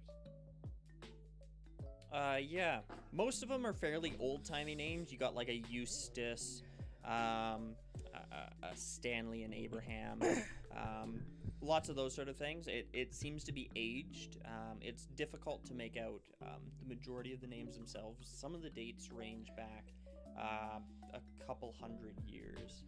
Like, you figure like this has to be a plot that is probably from early settlement, then a little bit forward of this city.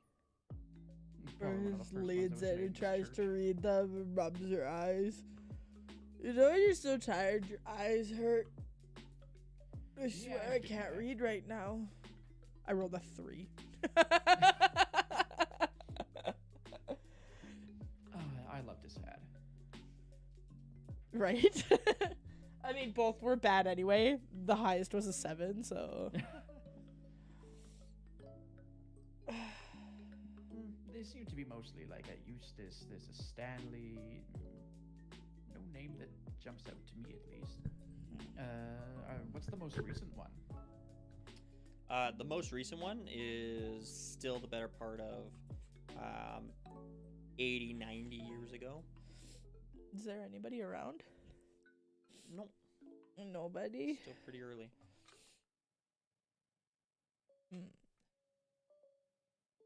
Delaney. Delaney.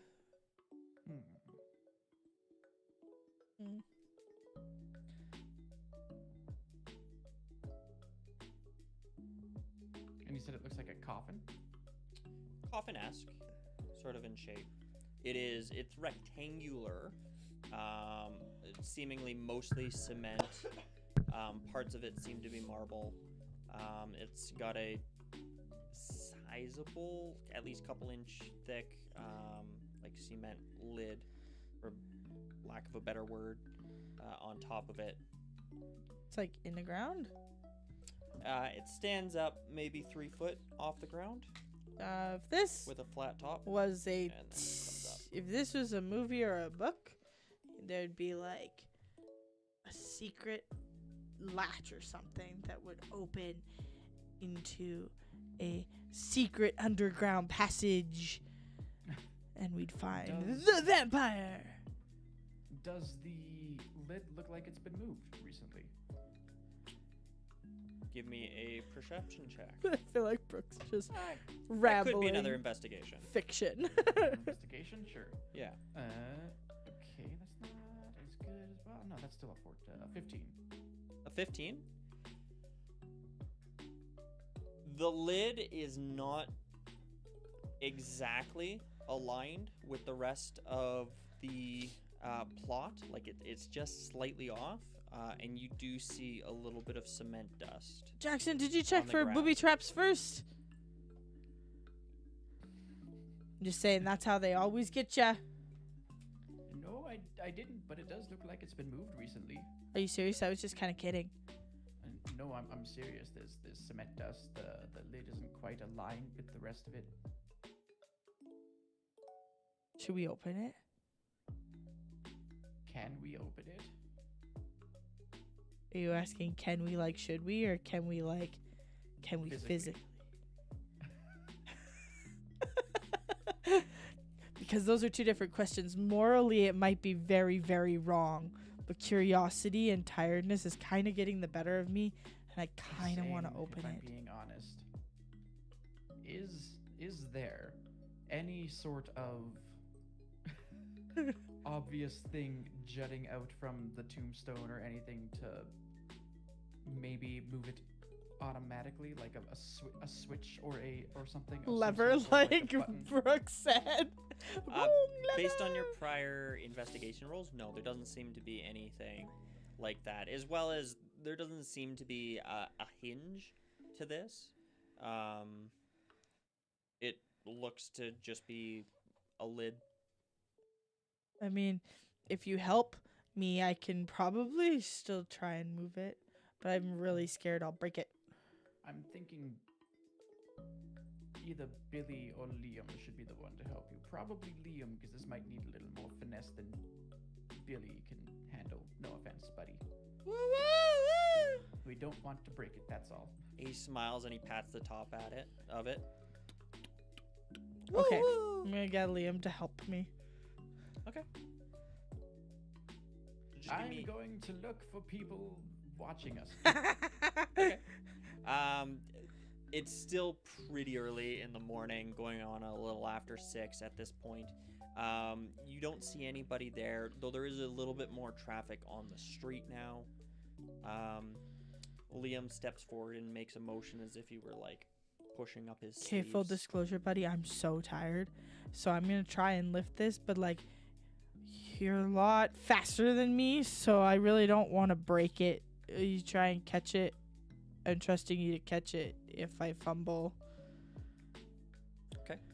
But I do want his help. He nods and he Okay. steps up next to it and braces himself. I just want to give him the heads up that I might slip. So This is a straight strength check. Yeah. And he's helping you, so advantage. Or could Liam make the check? He absolutely could. Either of you could take that roll. Because he would have actual advantage. yeah. If Liam will have advantage, I'll take him. If we're gonna meta this. Mine's better, but if it's just straight strength, it's only 1 point. If it's an athletics, then that's different, because Brooks is like a lot more. This is just a straight strength. Okay. So at advantage is a modified 20. Wow. He really leans into it. You not doing a whole lot, but it makes that cement on stone sort of sound, that grinding, as he pushes it enough to reveal a dark opening. And as the light shines down, you can see that there is a set of stairs carved into it that descends. Jackson, this is Are you terrifying. fucking kidding me? Well, nothing ventured, nothing gained. And he's gonna start walking down. Jackson, you know what you should do in your notebook is you should start writing a story. We'll see.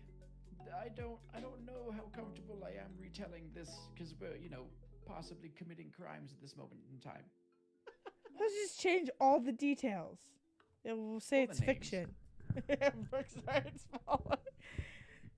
We should probably close the lid when we go down as well. And I'm gonna pull up my flashlight and just start going down the stairs. I will attempt to close the lid, but not in such a way where it will be really hard to get out. You just With kind of Liam. pull it closed a little bit, Yeah. leaving just a sliver of light behind you. Yeah. Because The airflow is also important. the pathway down is fairly tight. You're not quite rubbing shoulders, but if you move too far to one side, you absolutely do end up brushing your shoulder against something. There's a number of carved-in wall sconces where you can see that there's torches that would have been lit at some point in time. Much of this a very, very aged reading of a technology far before today's day and age. And it spirals just twice at a very sort of low rate of decline. Jackson, this can't be real. You have to duck your head a little bit. I mean, do you want me to pinch you or do you want to pinch me to see which one of us is dreaming? I don't know. But this. Liam, pinch us both. Liam reaches forward and pinches you on the I arm. didn't wake up, so... But this is like, this is weird, right? Like, this isn't like find tunnels under a volcano weird. This is weird, right? This is like some cult shit sort of weird. Oh, now I'm just thinking it's a cult instead of vampires. And having no sleep, feeling really tired, is gonna mess me up today. Yeah. Liam, can you Looks at see in you, here? hand on your shoulder. Closes his eyes and he shakes his head a little bit. He's got true sight, but he doesn't have dark vision. I know, but I have the candle out. I have And I've got my the flashlight. flashlight. Yeah, so between your two flashlights, yes, you guys can see what would be 30 feet in front of you with Jackson's, 60 feet with Brooks, other than the fact that it's spiraled around a little bit. But it does come to the bottom of the stairs. At the very bottom, you see what appears to be a grated metal bar door. Fairly ornate. It looks like it's... the iron is wrought to look like ivy, sort of bending around each other, but in a great pattern. Okay, so I think that if the tunnel forks in any way, we need to mark it. Because the only reason I traveled half decent in the underground caves was because of Carmilla, and she's not here with me today.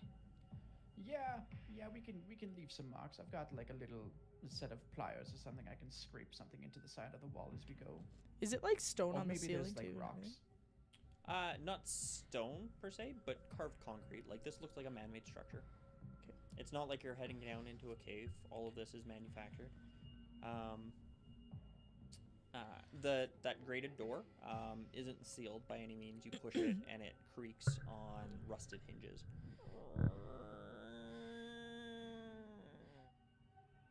I don't like that sound. And you I don't come either. to a flat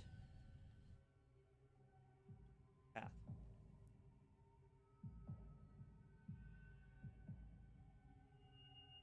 This is really weird. Only slightly.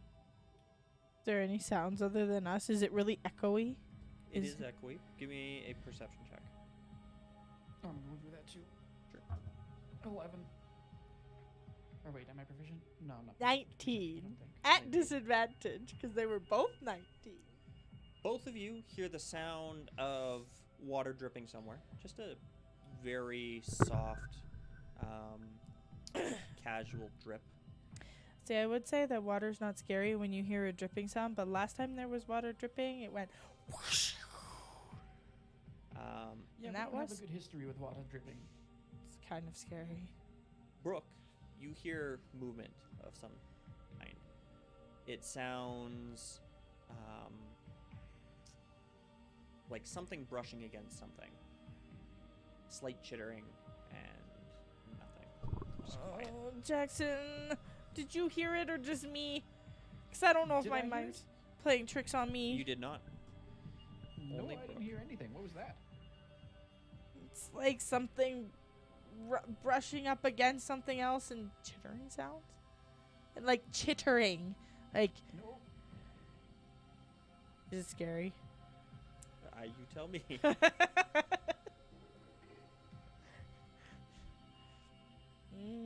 Should I roll for intimidation? What's the world's modifier for intimidation?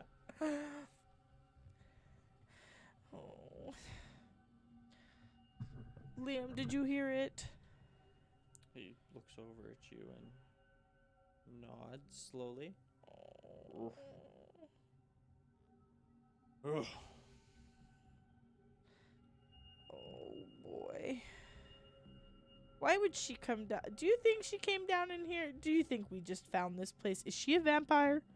Do I see any sand?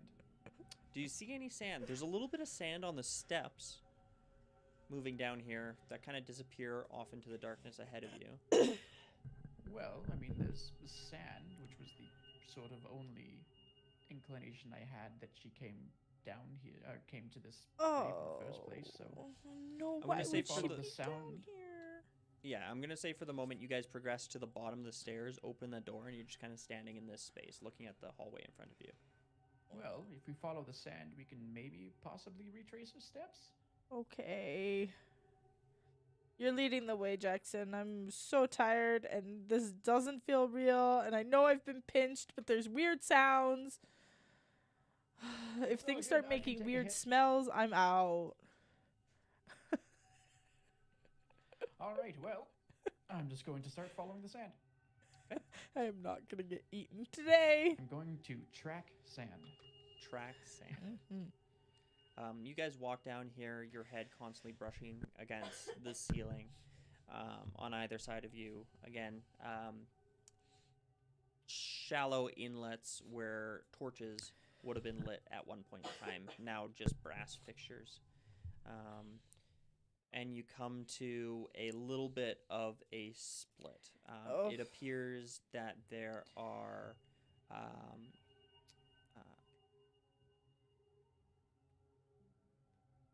crypt-like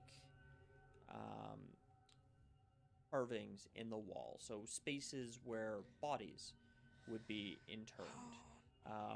You don't see the bodies themselves, but there are more ornate than the structure that you crawled down, but coffins all the same set into the wall on either side of you, on the path that is heading more or less straight from where you are and the one heading to the left.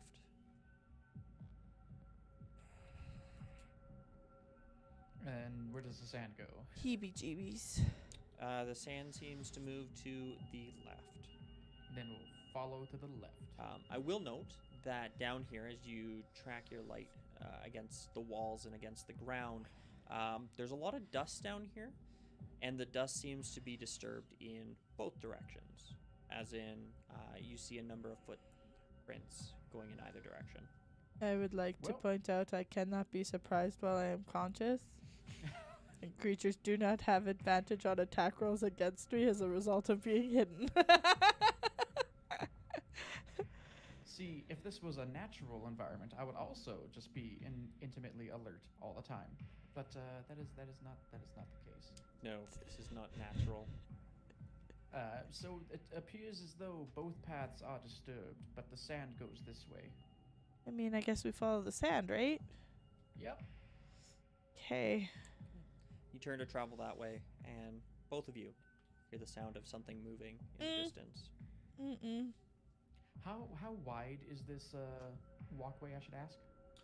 So it's branched off a little bit here. It is about 10 to 15 at its widest points. There's kind of like pillars inset into the wall, just structural support. And it's a little bit thinner there between those. But yeah, it varies between 10 and 15. Each Yeah. of the walls themselves are lined with coffins inset to the wall, crypt-like. Okay. Just wanted to make sure that if anything comes at us, Jackson can have Billy beside him and doesn't have to like crawl through everybody. Nope, at this point you guys could walk next to each other. Perfect. I'm going to do that.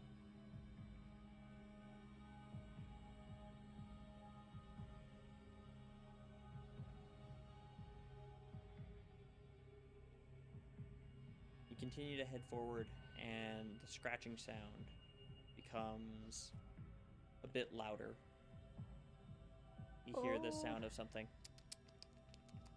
It's just a rat, right? Like it's like eradicate And flit off. Does it somewhere. sound familiar, like Ratatas or Raticates that we've seen? or a in the past? Zubat. Give me a nature check. Hell yeah, I'm good at Okay. those. Sure. I mean, it's not a great roll, but that's still a 15. 15. Thank God One for was a expertise. natural 20. The other was a 9. Very tired.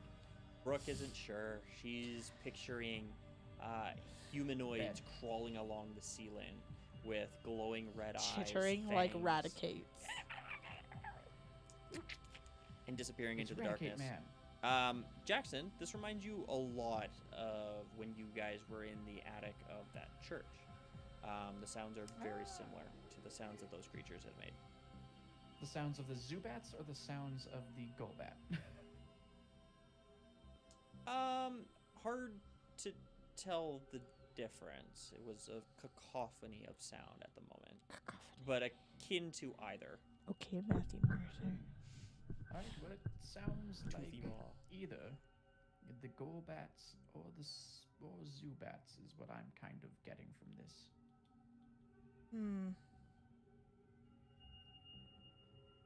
Okay. The path pretty immediately turns right.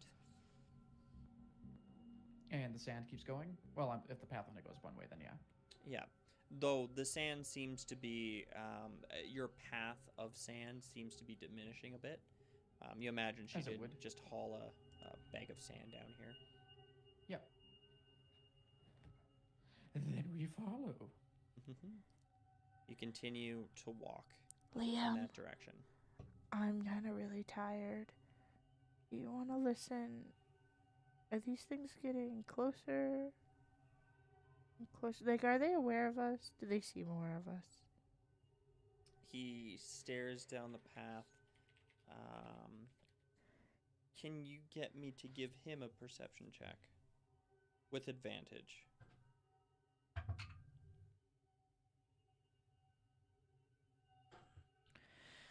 Only a 15. 15. He looks over at you and he nods. They know we're here. They're lots. He looks back and he shrugs and kind of looks back at you a bit. Okay. Soldier on, right? Soldier Yep. on. Oh, Guys- also, for True Sight, it does give them dark vision as well. I read the description a bit before. It's more revealing stuff as opposed to Well- being able to see things other than creatures in the dark. Creature Like with invisible True things, Sight things that are can. charmed, true forms. As stated in PHP, True Sight can definitely allow vision in darkness, both normal and magical. PHP 185. Sorry, just the creature with True Sight can, out to a specific range, see in normal and magical darkness, see invisible creatures and objects, automatically detect visual illusions and succeed on saving throws against them, and perceives the original form of a shape changer or a creature that is transformed by magic. So it does all of them. Creature willing touch. My notes that I took did also say can see in normal and magical darkness, see invisible, and sees true forms. Because I took notes. But it's only out to a certain distance, right? Yeah, Yeah. it's 30 feet. Dark vision in that term. In terms of that. Gotcha. Yep. No, you are right. So the path that you guys are on seems to be traveling forward for some distance forward, but you very quickly come to another fork that goes right. The sand goes right. At this point, the sand has tapered off. You can either But if it's continue the only going way to go. forward as the path goes a bit, or you can turn right. Well, Did the sand seem to like? I don't know if you'd really be able to tell that, but does it seem like the sand stopped at like any specific crypt along the way, or sarcophagus, or not sarcophagus, coffin, I should say? Yeah, give me an investigation check. That's a nat one. Yeah. Had to happen eventually. Really hard to tell. I mean, even if you were on your A game, this would be a difficult tell. It seems to just tapered, as in the sand that was stuck to the bottom of her shoe is gone. That's it. Okay. Well, we might as well keep soldiering on. Straight. What sound? Where does the sound primarily seem to be coming from? Straight. And which path seems more disturbed? Straight or to the right?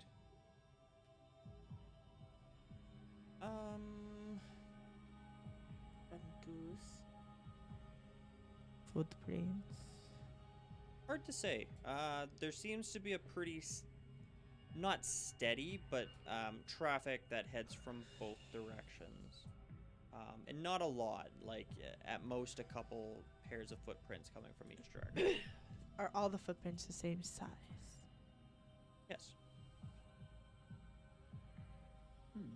All the same Well. pattern of tread?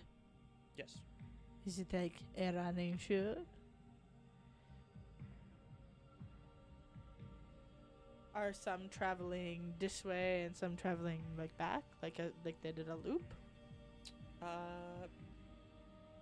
Seemingly. So like, which ones are traveling in the direction that would imply they're traveling the same direction? Couple some, couple the other. Some look like they're just pacing. Well, we could always just mark off the path here and Yeah. come back eventually. Let's go straight. Sure. And put a little. Take out my multi-tool, or are there just like rocks standing around, so I don't have to, carve up a grave site? There are some, say, crumbled bits of the ceiling, like bits that have decayed and sort of fallen down just from age. Is there enough to make like a little nukshuk on the straight path? I think you could gather enough stray pebbles and stuff. Sure. Perfect. Then I'll do that kind of on the corner where the path branches right. I want to put it on the corner going on the straight side, Sure. if that makes sense. Yeah, and it stands out, it being natural as opposed to everything out here, which is carved and chiseled. Perfect. And then we go straight. Okay. You guys start heading straight, and you hear a sound from behind you. The sound of shifting stone. Gonna go back and check on my nukshuk. Your Inukshuk is still there. You've barely Same traveled a few feet from sound. it.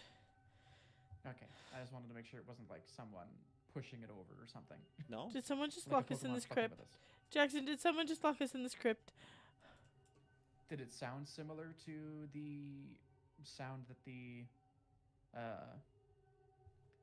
lid made when we moved it? It did. They might not have locked us in it, but someone might be coming down. Because I will break it if I get stuck down here. Yeah, we were able to move it. We can just push it up and then to the side. But anyways, let's keep going, I guess. Okay.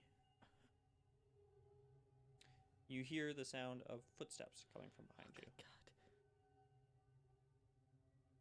God. Oh. How fast are they? Slow.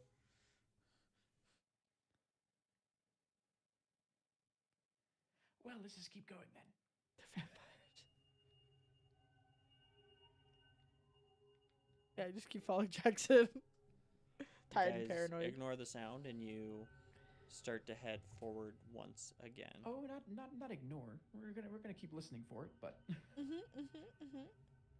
Can I get you both to give me a dexterity save?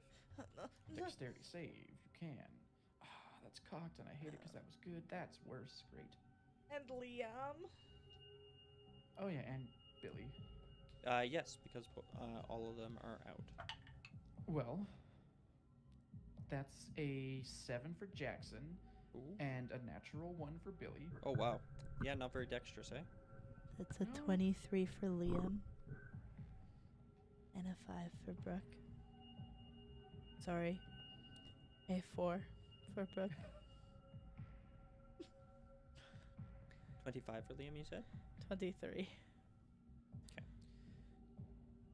And a 5 for Brooke? 4. 4. Okay. Out from the darkness in front of you is a swarm of darkness, bat wings beating in unison in panicked flight that fly towards you. Each of you are going to take, except for Liam, 8 points of ghost type damage as the Zubat astonish you as they fly past frantically. They get tangled in your hair. They kind of tangle themselves up in and around your space, beating you with their wings, but not necessarily in trying to attack you, more just in fright as they come streaming past. There's easily a dozen, maybe 2. Are they fleeing from something, or did we startle them and they're just... Responding to that. Yeah, are they responding to us, or are they responding to something else? You get the impression that you probably startled them as they come flying past you.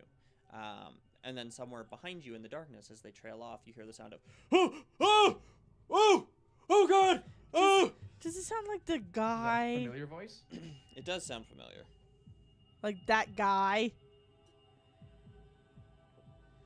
Like which guy? Like the fiancé.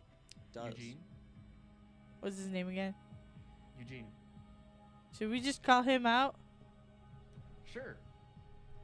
Eugene, are you stalking us? You hear the sound of scuffling as the dark-skinned man enters the light of your flashlight, and he looks at you, a little cut up on the top of his head, him trying to fix his hair a little bit, and he goes, "Oh fuck! Oh, what?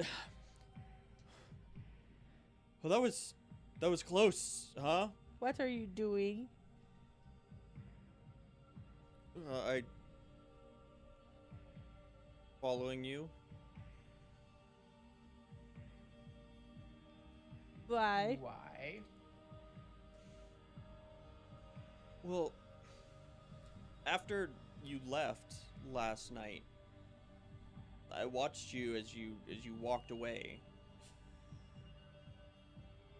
And I saw you sitting by Kiono's apartment, and I figured I would sit and find out for myself.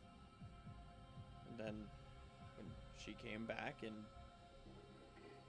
you guys seemingly wandered off, I figured I would follow you. I think that's stalking, sir. No, because it's not my fiancé.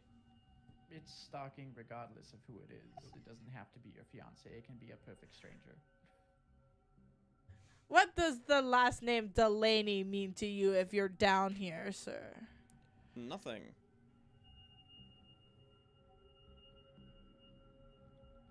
In fact, why are you down here?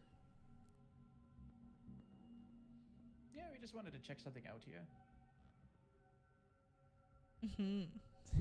Is this where my kind of what we do on a fiancé? daily basis. Is this where my fiancé has been coming at night? Not that we know of. I don't. Your fiance is pretty athletic, but I don't know if she'd be able to move that lid there on her own. Well, did you move it on your own? You moved it on your own. She might be able to. Roll deception. Not me, I'm not talking. That's a 19. 19. He kicks the dirt a little bit. We did say we get ourselves into lots of trouble. Yeah, well. Fuck, I thought you found something.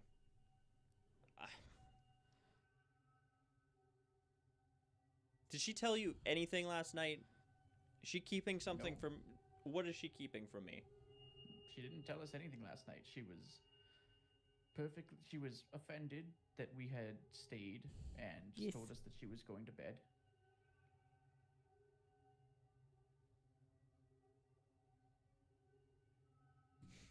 Do you have reason to believe that your fiance would be coming to the cemetery? Clearly, you followed us here and decided that it Must be made related. sense. Well, this is where you caught that Pokemon. We we caught it in the church. Yeah, this isn't exactly the church. Well, the cemetery. Read it on the police report. Both me and Kiono.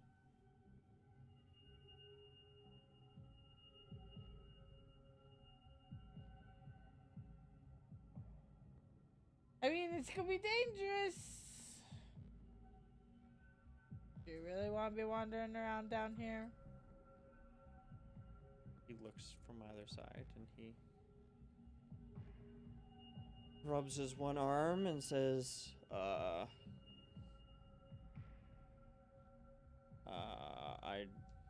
know, I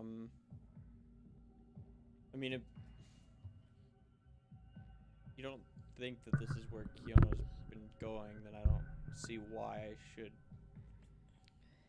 be down here. How long have you lived here? Don't know, 19 years. How long has this graveyard been closed? Graveyard's not closed? Well, I mean, the church. How long The has church. the church been closed? Oh, geez, this thing's been condemned for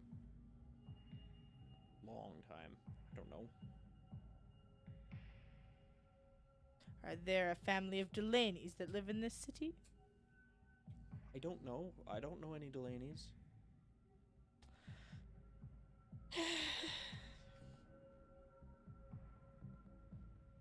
Are you a vampire? No, I'm not a fucking vampire. I haven't slept. We're in a crypt. It's weird. I suppose it... I mean, yeah, it's really fucking weird. Mm-hmm. We found it because I joked. And then curiosity got the better of us. That's why we're down here. But I suggest, given you don't have a Pokemon, probably not the safest place. He looks around. He goes, yeah. Fuck, fine.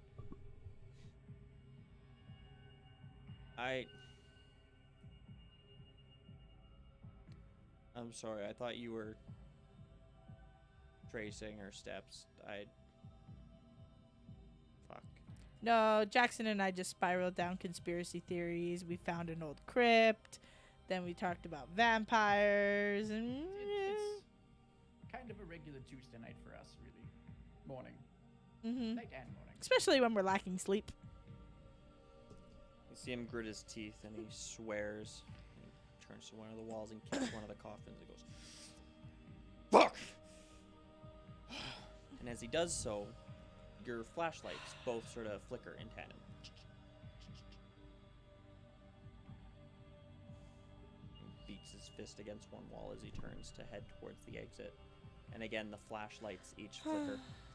Just so you know, sometimes negative energy can attack ghosts. I literally caught a ghost Pokemon because of that. He looks back at you. He says, "What?" He gives you a bit of a face before your lights start once again flickering more. See? You're making them angry. And you suddenly catch a whiff of something that smells like decay. Oh, Jackson, I don't like it. I said if there were smells, it was just gonna be too much. A bit like rot. Oh, no. Did it only happen after he hit the wall and kicked something? It Did did. he kick something loose? I mean, you see some dust scattering. More concerning, though, you see what almost appears to be like shadow starting to leak out, dripping from the edge Ew, of a number dude, of the what'd you coffins do? around you. Gross. He turns and he says, I didn't fucking do anything. Don't blame me." It didn't stink until you hit it, and what's that? You hear the sound of laughter fill the chamber. Oh, I'm too tired for this. Well, now you can't leave, because now it'll eat you. His eyes go wide. He says, "Eat me! Eat me!" More dust starts to scatter from the ceiling, and your flashlights continue to flicker. Is there like a lid that was moved when he kicked the wall or something that we can just put back on and close? Is there like black ichor coming out from the side of a coffin? Sure. You move over to that coffin that he had disturbed. Do you need its some help, Jackson? container Maybe. seemingly spilling over a little bit. You move to right the lid, and you do so, but it doesn't seem to stem the overflow of this, and it seems to still creep beneath the edge of the lid. And as you look around, you can see it seemingly seeping from every single coffin that is in here. I'm gonna No. put my Pokedex at it. No. Okay. You point your Pokedex and you catch one of the shadows, and it seems to be spinning. The Pokedex trying to calculate, and it flashes an image that quickly degrades before it goes back to that spinning, and it keeps spinning. Your flashlights, all the meanwhile, seem to continue to be flickering. Oh, Jackson, I don't like it. The Pokedex has never done that before. The scent And it seems like continues it's to get catching it, stronger. and then something is just moving away from where its sensor is. I'm gonna point it like directly into the, well, not directly into, but directly at the one coffin that I just closed. Sure, you point it at that coffin, and you hear the sound of the laughter again.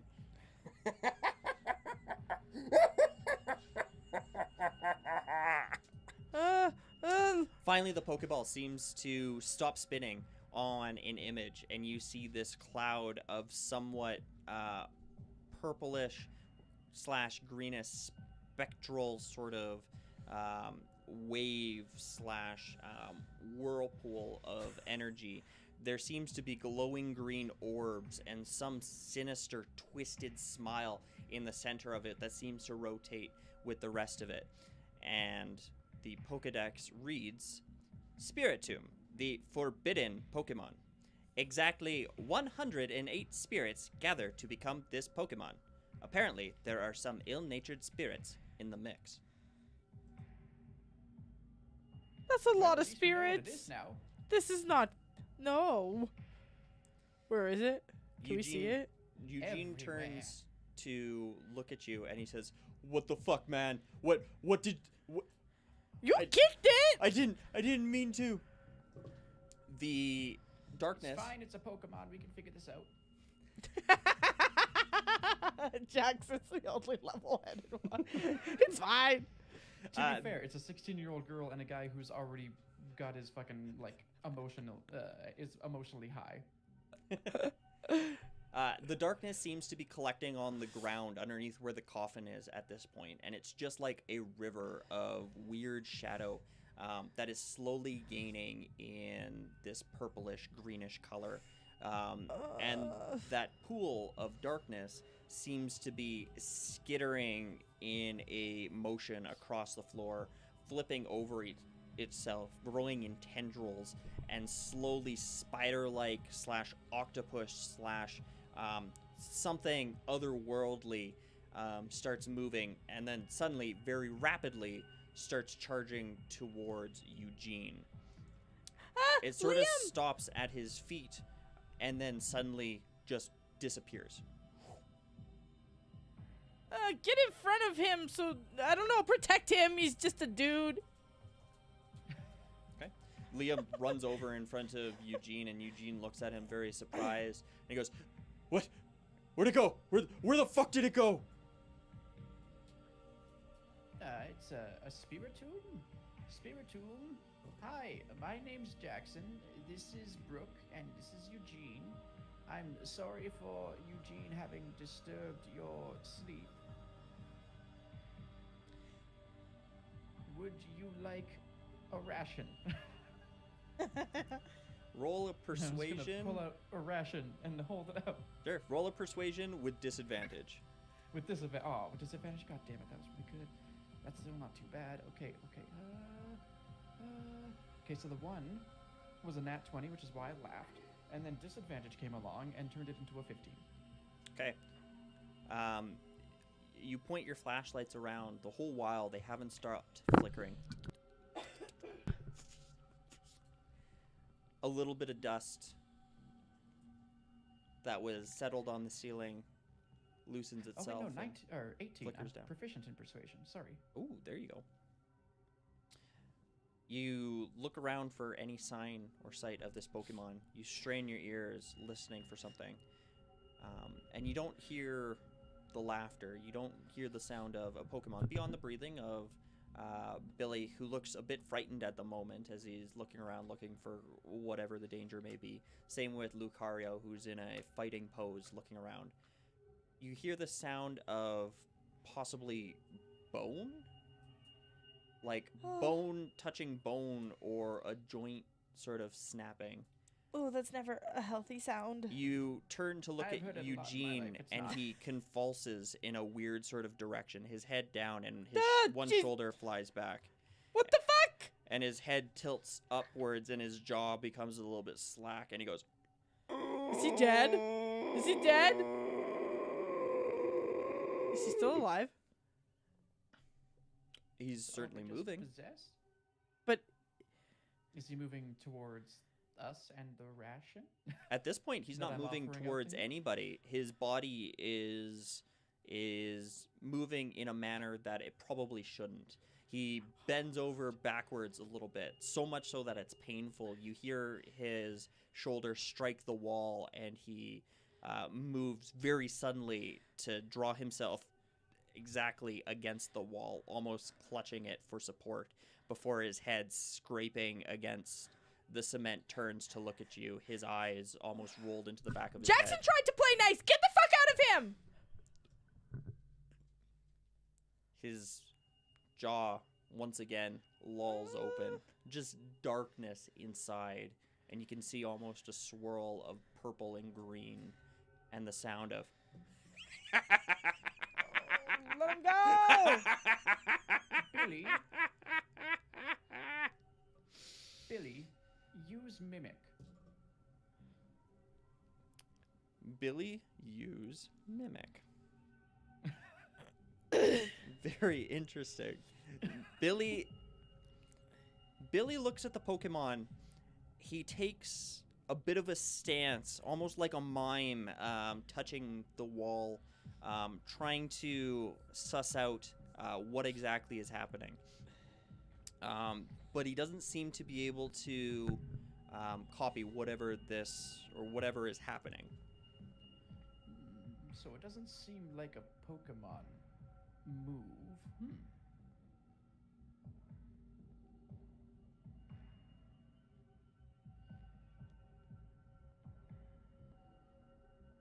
As Jackson just tries to hide the fact that he's like shitting his pants right now.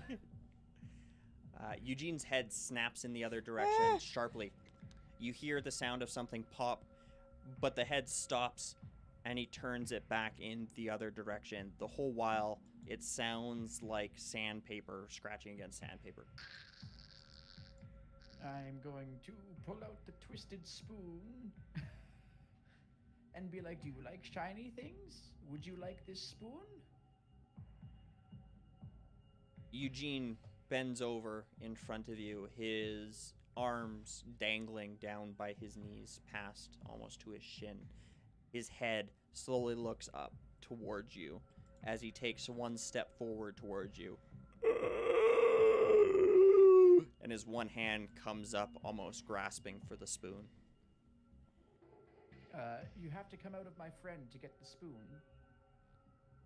Otherwise, it's going away. You see him stop moving. Then his whole body stiffen up. Try to stand up straight. It looks like somebody wearing a suit that is much too big for them. As he moves around, you can almost see like something shifting inside him as his shoulders roll. His one hand forward in a grasping sort of motion, his fingers moving, and his hand grasping, as it were. His eyes continue to blink, but the actual eyes themselves have rolled totally back. His mouth completely open this whole time. And without moving his mouth, you hear a voice that says, "It's a start. I will have it. And then whatever else seeks my fancy." And who are you? Its head twists to one side, slowly stuttering, and then moves back. The eyes slowly roll forward. One of them a little off to the side, the other staring directly into your eye, Jackson. There's a bit of a smile, and it says, "We are many. We are legion." You have a grin on your face. You are so pleased with yourself. You little shit.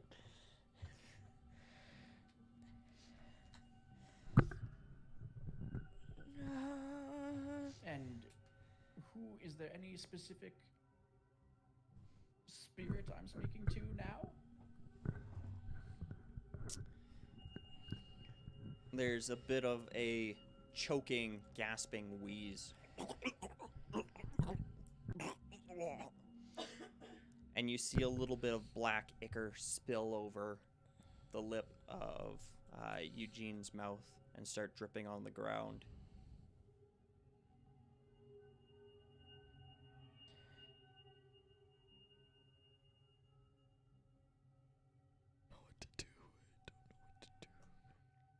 Is his mouth still all wide open? It is. I'm going to pull out a loomberry. And I'm going to Slingshot it into its offer mouth. to them. Would you like this berry? The thing twists a little bit, almost like it's about to turn around, but then its shoulders pivot and its head with it and looks back at you. Its one arm that is closest in your direction starts to reach forward, firstly in a grasping motion, and then very quickly turns right the other direction with a palm up, ready to receive whatever it is. The jaw, which was slack, turns into almost a wry sort of smile. I'll put the berry in its hand. Okay. As you go to drop it into its hand, it takes the berry, and then the man almost howls. And he turns and he dashes off into the darkness behind you. Shit. Closer in the direction of the entrance, there's a scuffling as he leaves the direct light of the flashlights, and then suddenly the movement just stops, and all you hear is...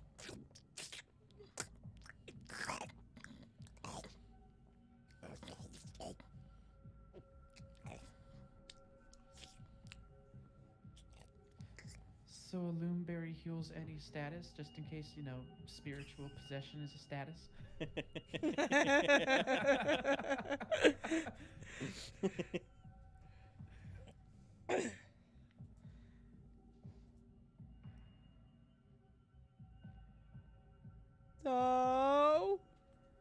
So, how was that?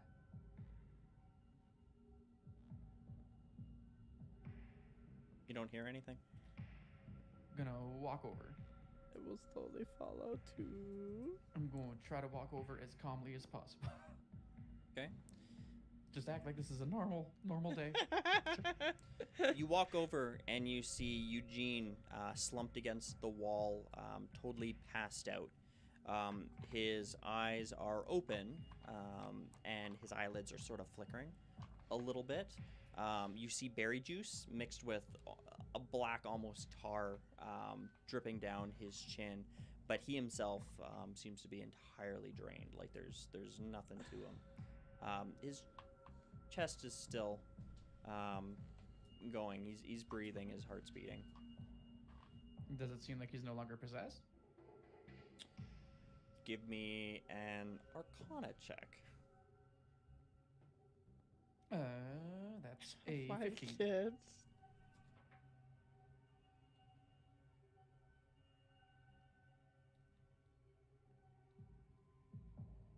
Sorry, did you say what that was? 15, sorry. 15? 13 plus 2. Gotcha. Difficult to tell. His movements certainly look a lot more natural than they did before. The lack of movements more than anything. Liam, He looks passed out. do you sense that thing anywhere? He looks around, studying the walls and searching around. He points directly behind you. Don't do that. Can I have you make a wisdom save?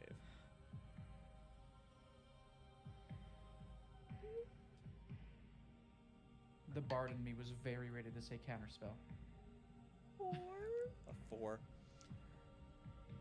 Liam jumps forward, almost like he's trying to push you out of the way, but it doesn't matter. You feel something collide with your body. It's not a physical sensation like a ball or like being tackled by something.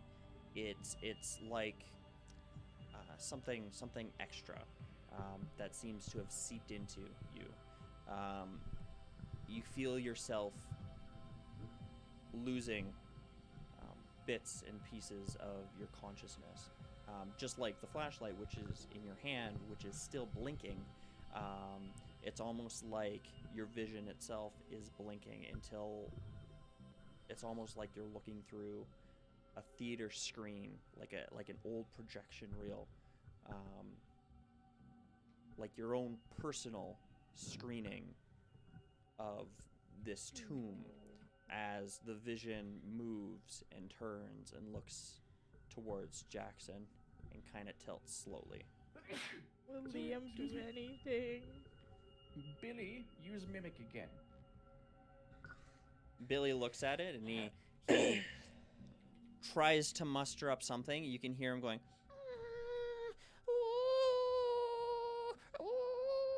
he's squinting and he's really stressing, but it doesn't seem to be having any effect.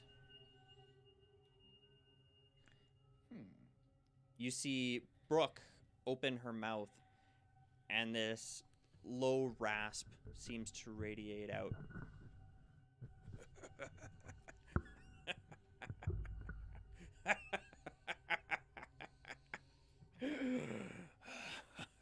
What fun! What fun!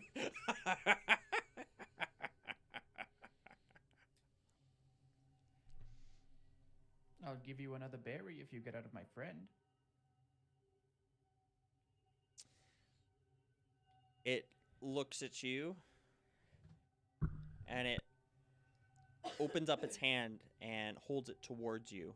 Now, in all your time that you've been with Brooke, you have never seen her move in such a fashion.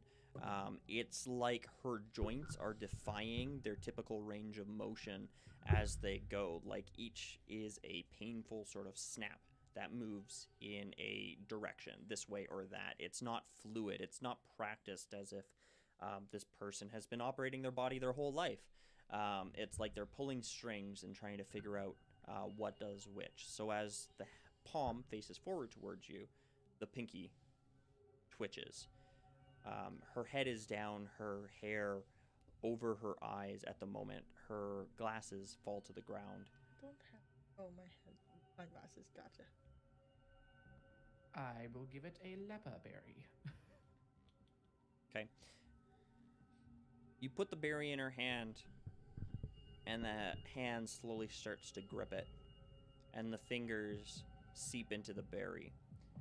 Now, berry is a fairly broad definition in Pokemon. They're more akin to fruit. Think like apples and whatnot. I don't know if that's like a mistranslation or something, or if berries are just big. Either way, Well, I mean, it's a big-ass berry. To be fair, a lot of like the berry names are indicative of like the fruit that they're based on. Yeah, fair enough. So Aleppo might be an apple, actually. Yeah.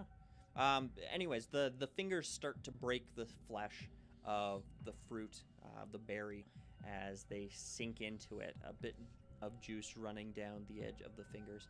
And it tilts its head a little bit as it holds the berry up towards its mouth, almost like it's squeezing the juice into it, as her tongue comes out and slowly starts lapping it up.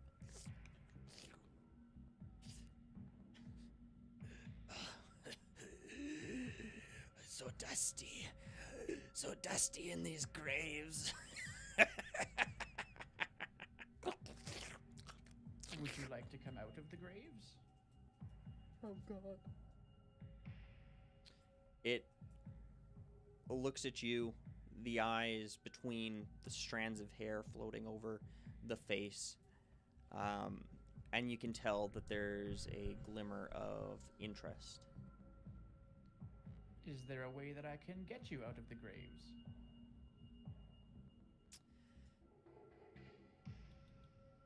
There's a bit of a shimmy and a shake as Brooke's body starts to convulse. You see her move painfully so as she throws herself against one of the walls. Her body bends over backwards and she falls to the ground and slowly starts to pick herself back up. But she doesn't stand back up. On all fours, she starts to crawl backwards. Fuck off. Around another corner. I follow. Okay. As she disappears into the darkness around the corner, all you hear is, "Follow me! Follow me!" In order to follow you, I'll have to see you. As you turn the corner, you see her, and then she quickly darts around another corner. I will follow. You With realize Billy, in and all of I'm this, bringing Liam with me. yeah, Liam has been followed, very, very worried. You can tell like half the time he's ready to punch Brooke, but then he realizes that I was gonna ask. he's concerned about punching Brooke. Just like in a Pokemon fight where we rolled to see if the Pokemon would act. Oh, yeah. Given that it, like, Brooke's trying to run away, can Liam stop Brooke? From running away. Like, grapple her. Right now, he's more kind of taking cues from Jackson. This isn't a battle, per se.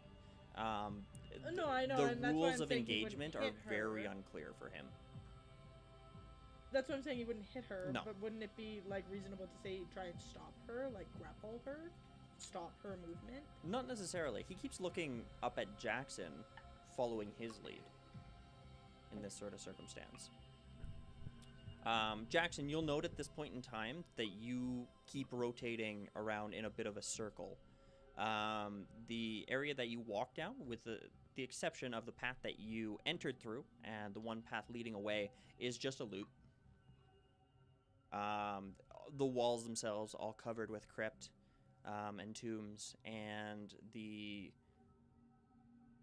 seemingly possessed body of Brooke stops at the tomb that Eugene originally kicked. And Is its the way head to get you out swivels in to there? look at you.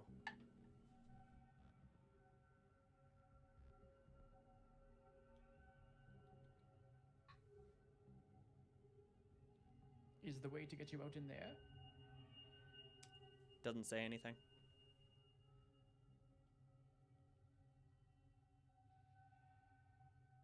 I will open it again.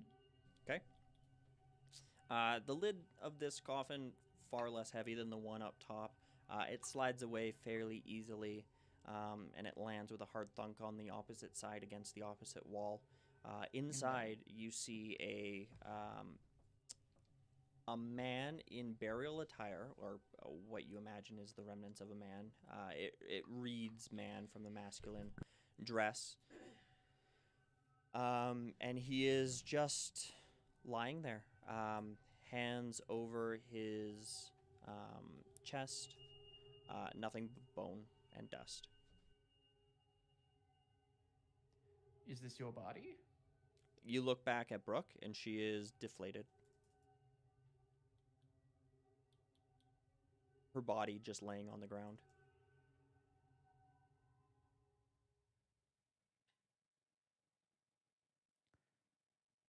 I'm going to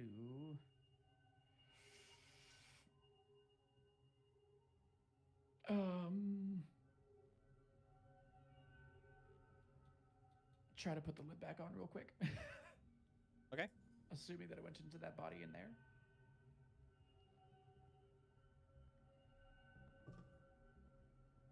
You put the lid back on.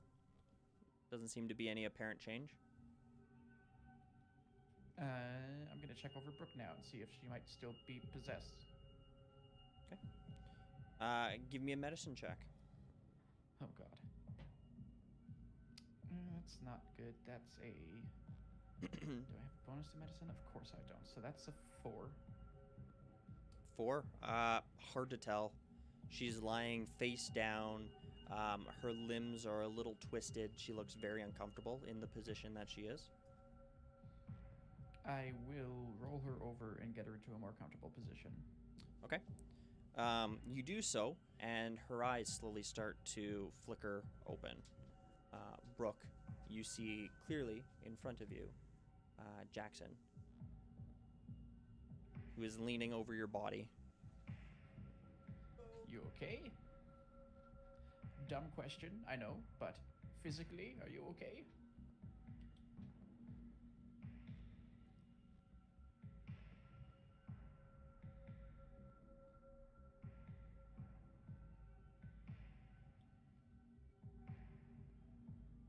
Liam leans down next to you.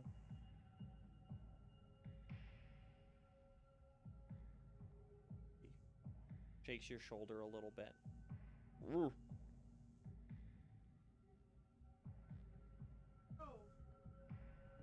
He looks around, and he looks back towards the tomb that Jackson just closed, and he points towards it. I think your mic is off, Melissa.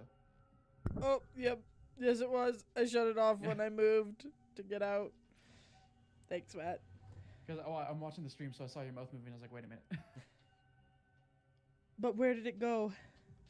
I don't know. I opened up the coffin, and then it seemed to leave your body. I closed the coffin right away. I'll go around the corner and check out Eugene. Okay. You head around the corner to look at Eugene. He is breathing, but he has not moved from the original position that you left him in.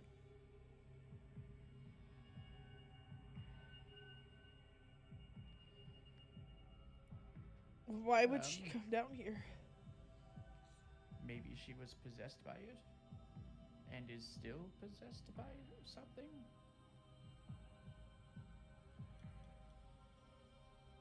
It would explain all of the sudden changes in her demeanor, as well as her taste. Is it gone? Are you still here? Your flashlights flicker. I take that as a yes. Why did it leave me alone? I don't know. Okay. I'd like to talk to you some more if you don't mind, and figure out how I might be able to help you. If there is a way that I can help you. Roll persuasion. Big money, big money. Oh, hell yes. That's a 19 plus my persuasion, which is 23. 23. Can you give me a or wisdom with save? disadvantage or just... Oh, God. Be high, be high, be high, be high, be high. Okay, thank fuck. Wisdom save. Oh, we don't have any proficiencies in saves, so that's only a 14. You should have proficiency in charisma saves. Oh, for whatever reason, it's not on my sheet. I will add that now. So 14. 14. Okay. You feel something collide with your body. Billy looks immediately very concerned as he spins you to look at him, and he starts shaking you. You feel the sickness welling up inside of you and ringing through your head this awful laughter. But it quickly turns into nausea as you feel like you're about to vomit, but instead something else creeps out of your throat. I'm going to try to grab it as it does. Okay. In front of you, I wouldn't call it physical, and yet you can still kind of get a grasp on this swirling mass of purple energy, almost cloud-like. It is this whirlpool of purple with green glowing orbs and this horrible smile, and it starts to move very rapidly. Can I get you guys to roll initiative?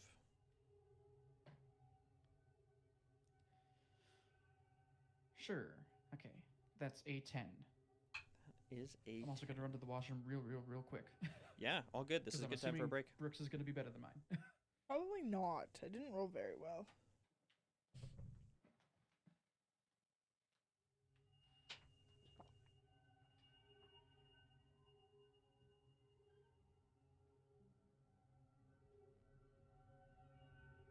Oh.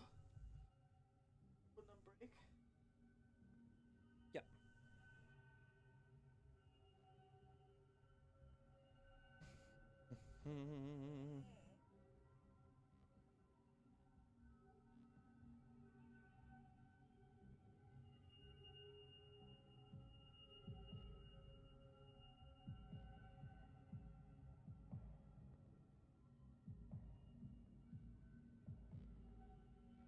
The snowman.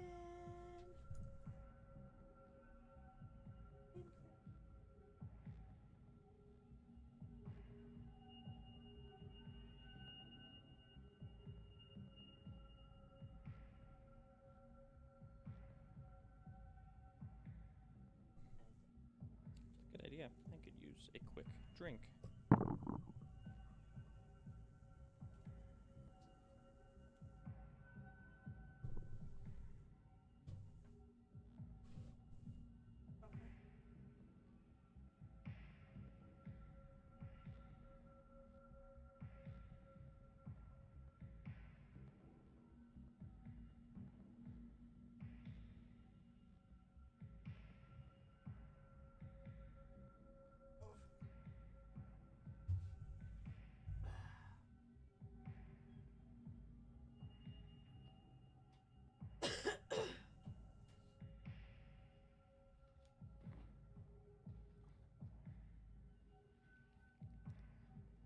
Okay, I'm back.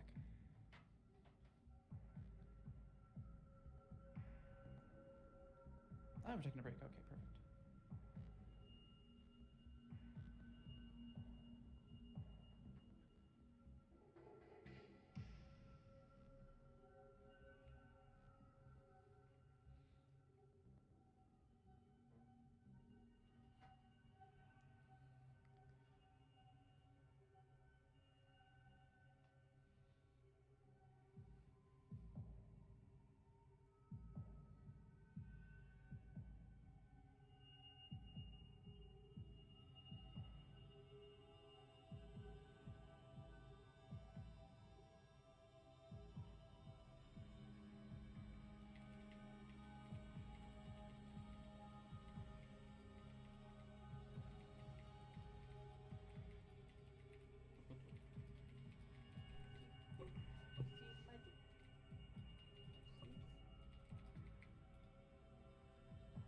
All right. So, what'd you guys roll?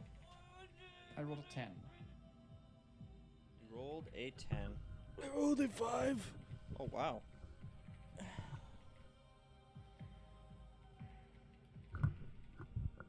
Oh yeah, disadvantage, I guess. because she's tired.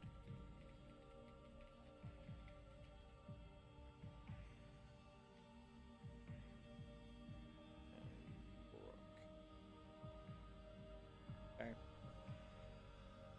The Pokemon slowly starts to gain mass. This purple swirling mass of etherealness. This horrible lime green smile of energy chisels its way across its feature as it makes this awful grin towards you. And it just continues to smile as it starts to float slowly backwards away from you. Oh, hold on. I should show you the map.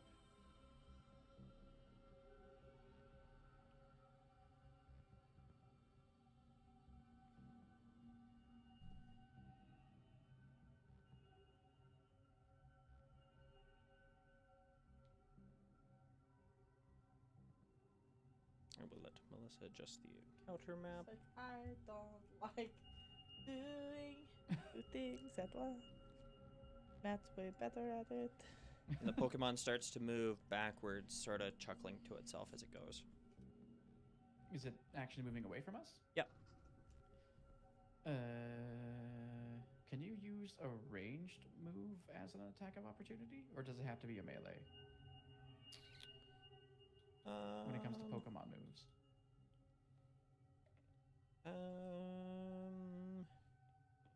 Yeah, sure. It would be disadvantaged, though. Yeah. Okay, Billy's going to use a rock throw. Okay. Yeah. Ooh, even a disadvantage. Oh, sorry, go ahead. Billy, for the first time, finally getting a look at this Pokemon.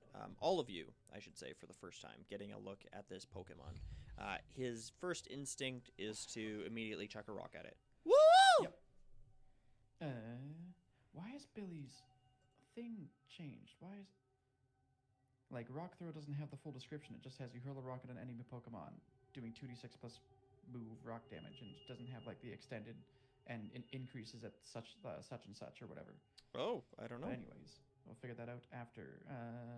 So that's a 12 plus strength plus proficiency, so that's a 19. 19 hits. Perfect. And is it 2d6 at level 5? Or I guess level 7? Let me double check. I believe that's correct because it should be like 1d10. Yeah, I think it's 1d10 for... I just wanted to make sure because it's weird that it doesn't have any of that. Double All check. right. Ooble.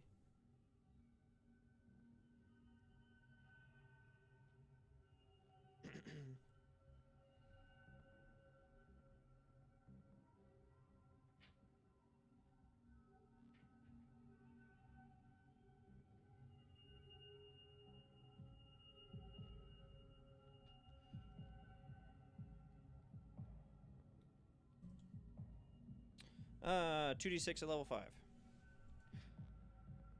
Oh, perfect. Actually, that would have been a straight roll, because technically he got hit by a ghost-type move. So his next attack would be at advantage because of rattled, because it doesn't give a time frame for it. Yeah, but fair anyways, enough. It hit it regardless. So that is 15 points of rock-type damage.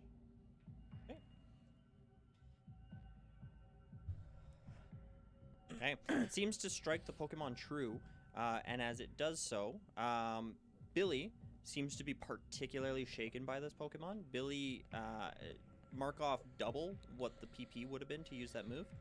Okay, so 2 instead of... Yep. And I would that have also need applied to Billy... Mimic as well? Sorry? Would that have applied to Mimic as well, sorry? When he was trying to use it before? Sorry, it would have, yeah. Okay, so you technically have 4 used. Okay. Yeah. I also need you to give me a wisdom save. Okay.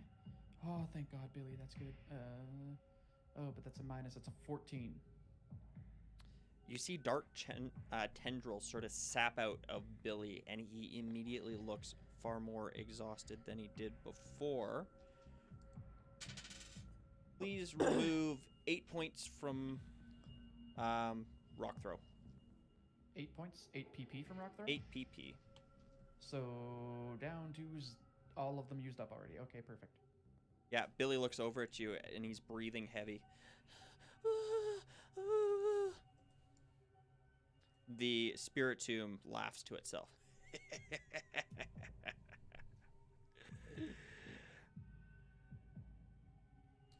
Jackson, it's your turn. Well.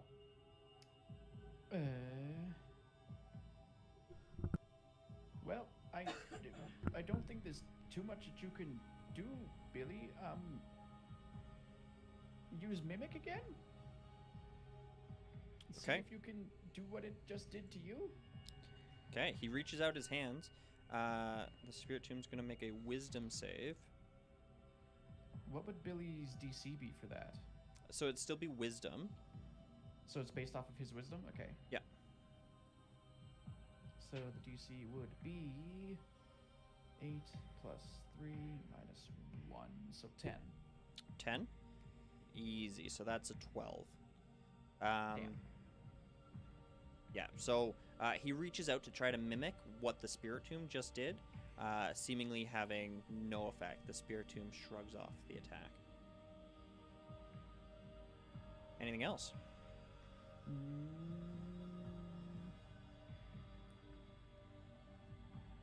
Mark off double the PP. Yep, it's already maxed out. Get behind it, Billy! I'm just gonna go and try to flank. Okay. And Jackson's going to move 5, 10, 15, 20, 20. He's gonna make mistakes. Okay. You move around it to sort of cut it off, and it looks at where you are moving. Brooke, you are tired. Lucario's eyes are moving between the two of you. Buddy, if we're doing this, I'd rather you save you to be the heavy hitter given the circumstances. Come back, buddy. He disappears inside your bright red light. And I'm gonna make bad choices. I'm sorry, Abby. On the corner of the crypt, this small elephantine Pokemon appears. It trumpets in the air. And it stomps its little feet, and then it looks around, realizes where it is, and you see it slowly start to shiver a little bit. You got this, girl. For a second.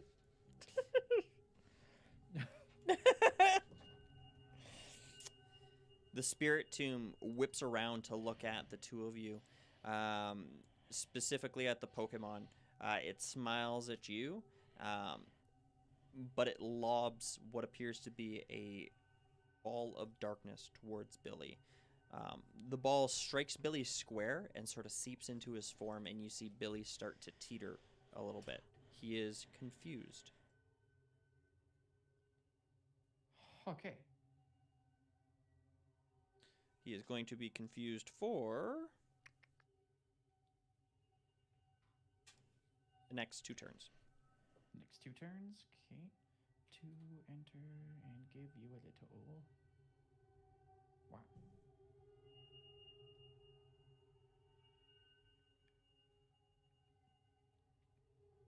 Alright, fine. Fine. Fuck you. It is going to move backwards towards Brooke. Billy, low kick. He's gonna try to low kick it. Okay. If this is roll your attack of first. opportunity, because he's confused, he doesn't get reactions. Oh, right. Never mind. Just so you know. But Abby, Abby, use a rollout. Abby trumpets in the air, and she stamps her little feet and tucks her ears in and her nose beneath herself and starts rolling towards it. Alright, I haven't used Abby before. 14. 14 does not hit. Oh, no. Yeah, she moves forward, strikes the wall, and circles back to where she was. Mark off double the PP for that move. As she does so, I also need her to make a wisdom save.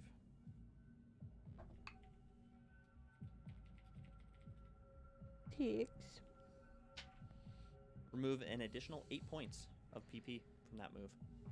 Okay. You see black tendrils sort of streak out from her, and she looks a little more gaunt. She looks very tired suddenly.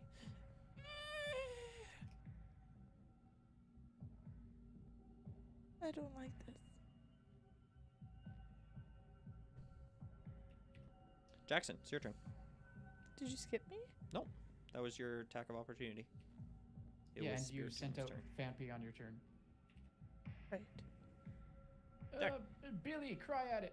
He's just gonna use fake tears because the only thing he has left. Okay, The roll only it. PP he has. Roll a d20 first to see if you can. Yep. So that's a 2. So he's gonna take his proficiency modifier and damage, right? Yeah, he normal holds type his damage, or hands is it up to just try and fake the motion of crying, and he kind of hits himself in the side of the head and falls over, hitting your shoulder and then righting himself again, and he goes, woo, woo, woo. Okay. And that's just like pure damage, right? It's not of any type. Correct. Okay. Yeah, it's typeless. Brooke.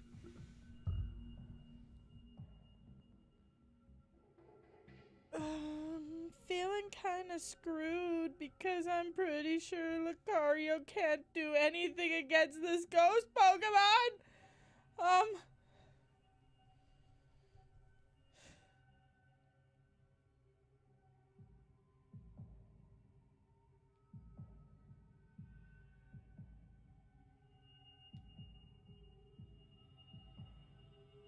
Okay, Abby. Does it still use double the PP for fake tears, even if it didn't hit?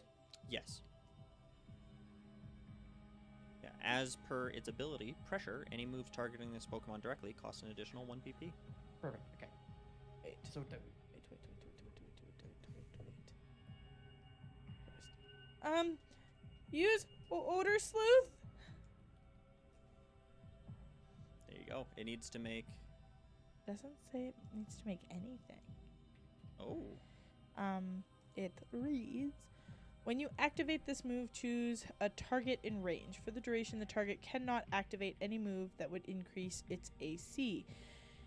If it has already activated such a move, the effect ends immediately. In addition, for the duration, which is 1 minute, no Pokemon in range has immunity to your ghost, normal, or fighting type moves. There you go. But that sucks because it's concentration based and I can only have 1 Pokemon at a time. Yeah, Fampy puts her little nose up in the air and starts sniffing, getting a good scent of the area. You can see her nostrils sort of shrivel a little bit as she gets a nose full of dust, but then she catches the scent of this ghost Pokemon, and her eyes are almost aflame as she reads it. She knows exactly how to hurt this Pokemon. Anything else? No. Okay.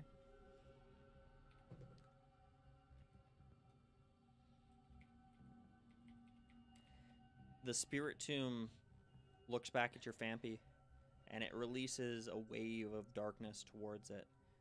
Fampy is suddenly confused. And it will be confused for the next 1 turn.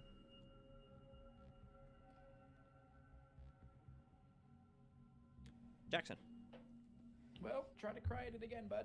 And that's a 13 for the confusion. Okay, no problem. And I believe it needs to make a wisdom save. Ooh, that is going to be a 22. Yeah, makes it. Yeah, Spiritomb doesn't really care that this Sudowoodo is fake crying at it. It kind of laughs to itself, almost like its displeasure is certainly its pleasure. And no longer confused. Yeah, so you take 1 more point of... Yeah. And I also need you to make a wisdom save. Wisdom save for Billy. Ooh, thank fuck, Billy. That's an 18. Okay. Billy steels himself and manages to avoid the effect of this spite. It only has 1 PP left anyways. Okay, Brooke. Okay, I'm gonna regret this. Abby, use, flail? Fampy goes running forward at half speed, mind you, because she's confused. Right. She still makes it there. No, she won't. Never mind. Fuck. Never mind. I won't move. Never mind. Fampy Next starts time. stumbling forward, but you can see she's really struggling with her large ears and her trunk, almost like they're strange limbs to her. She's looking around almost drunkenly, trying to get to her target. But at the end of her turn, she's no longer confused.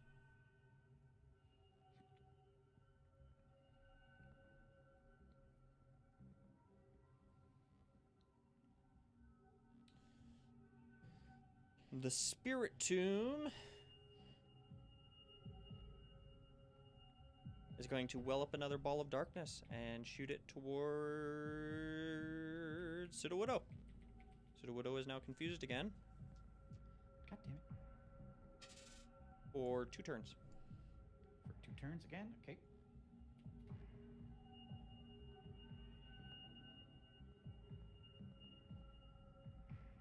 Jackson.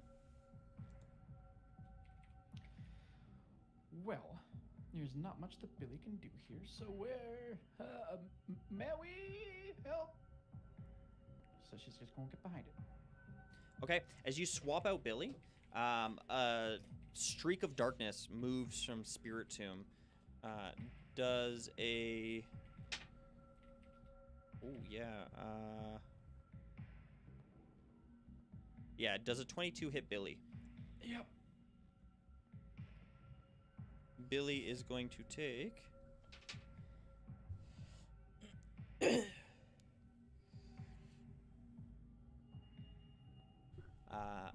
23 points of dark type damage. Whoa, holy balls. And no resistance to that, so that puts you with... okay. As he disappears inside the Pokeball. As the darkness coalesces and forms back into the Spirit Tomb, it laughs to itself.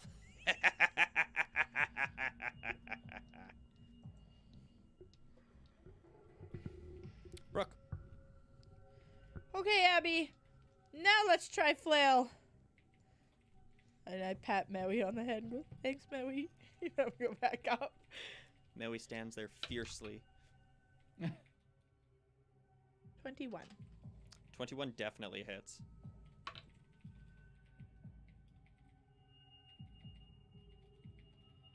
Five? 5 points of damage? 5 points of normal type.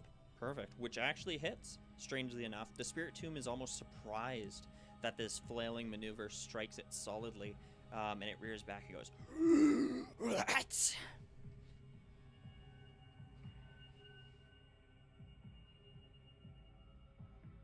It is now the Spirit Tomb's turn, and it is going to use...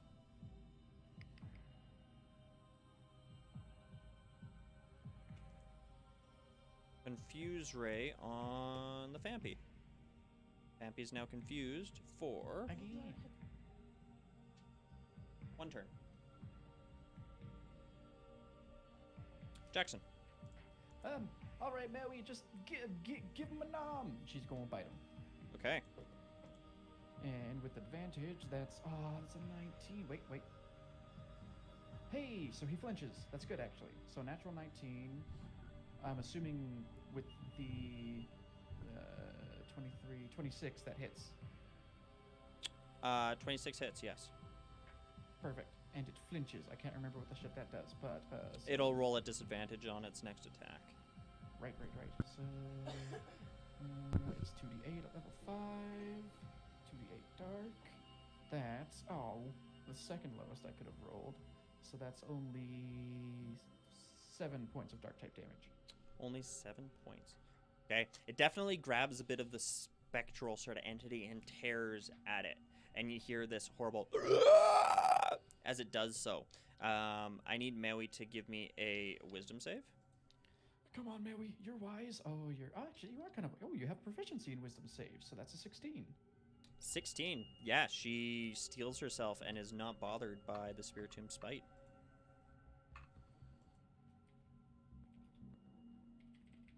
Perfect.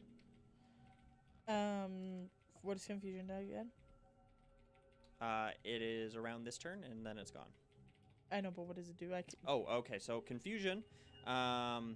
You move at half speed. You don't get your reactions, and before you move you can use a move. You have to roll a d20. Okay. You still use the PP of that move. You guys have been marking double the PP for everything, right? Yep. Including odor sleuth? Yeah. Everything that targets it, yeah. Okay. Yeah, you have to roll a d20 once you select a move to use, and if you get a 9 or lower, you take your proficiency in damage. Okay. Okay, Abby, let's try another flail. That is a natural 20, Yeah, no which problem. I wish was the attack. She's good. Technically, on a natural 20, it would be no longer confused. I mean, Doesn't really matter. doesn't really matter. 19 to hit. 19 hits. Solid hits from this small elephant. 4 points of normal type damage, Ooh, which What a still slugger. affects her. absolutely it does. It, I should say. Them. Them. The thing. The spirit tomb looks between the two of you, and it lobs a shadowy darkness at Mawile, who is now confused. Or 2 turns. 2 turns. Okay. 2 and that. Jackson. Okay. I mean, that seemed to do okay. Do it again, Maui, and give him a bite. So for confusion, that's a 16. 16 does not hit. No, 16 to get past the confusion. Oh, yeah, no problem. And then for the hit with advantage because of flanking, that's a nat 20. Okay. Before you hit, the Pokemon swells in size, and it goes in for a sucker punch.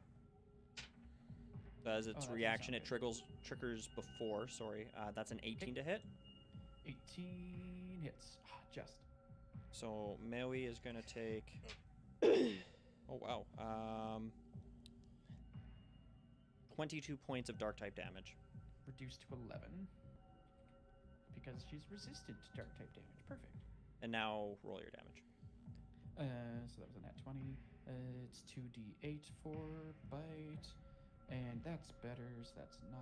And then second, third, 9 plus 7 plus 4 is 20 points of dark type damage. Okay.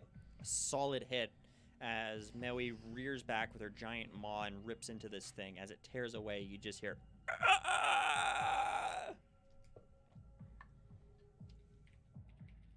Rook. Okay, do another flail. 23. 23 hits. Abby's so good. 8 points. Another Of 8 normal points. type. Of normal type? Slowly flailing this thing down. Isn't it a ghost? Yeah, but I Oh, used yeah, Odor Odor Sleuth Sleuth. first. Yeah. I was wondering. I was like, wait. A surprisingly good move for the circumstance. Yeah.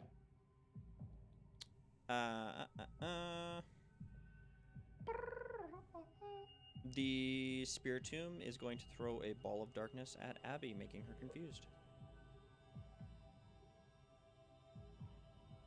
I'd like to point out that Abby is only a level 2 Pokemon. She's going to be confused for 1 turn. She's not going to be level 2 for much longer. No. Judging by how much fucking health this thing has. Jackson. I mean, just keep nomming. Oh wait, I forgot to mark off the double PP for that last one. So that's 4 use now. Okay, and for the confusion, that's a 15. Okay. For the hit, that's a 14 plus 4 is 7. No, 14 plus 3 is 17. Plus her strength is 4 is 21 to hit. 21 hits. 2d8. That's 9 points of fighting type, or not fighting type, dark type damage. Sure. Is it gonna sucker punch again? It is. Sorry, and you said that's 15 points? Oh crap! Sorry, I just got rid of the dice. I don't think it was that low. I think it was like 13. I think it was just in the teens. Yeah, gotcha. Okay. That is a natural 19. So that'll hit. Yeah. Double checking here. Yeah, so If that's a there's an effect on the natural 19? 24. I don't think so. Just double Well, it checking. boops her. No, it doesn't. But it still hits you. And that is going to do. Not bad.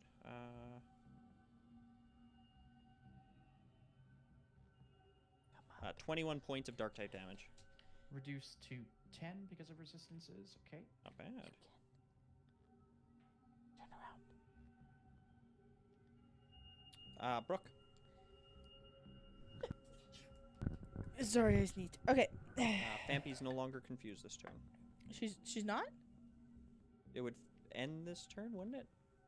It would end after this turn. It She would was end just after this confused turn. two Oh, my turns. bad. Yeah, I keep But confusing. that almost got me really hurtful because that was a natural 20 on the thingy to avoid confusion. But now it's a natural 20 to hit. Oh, no, never mind. No, it's not. That's why I was Yeah, sad. Yeah, I see what you're saying. But it I is a got confused. modified 20 to hit. Okay, that hits. Jeez, this Fampy. 7 points of normal type damage. Whew.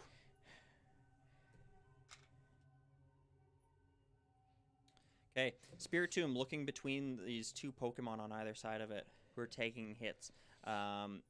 Seeing the coffin right next to it, dives inside of it. Attack of No. opportunity? No, fuck this. Get him with a fucking fairy wind this time. I don't care. 16 to hit on the flail. 16 to hit. And so the 16 does not but hit. the 16 doesn't. fairy wind would be a disadvantage. So that's okay. That's still wait. What is fairy wind?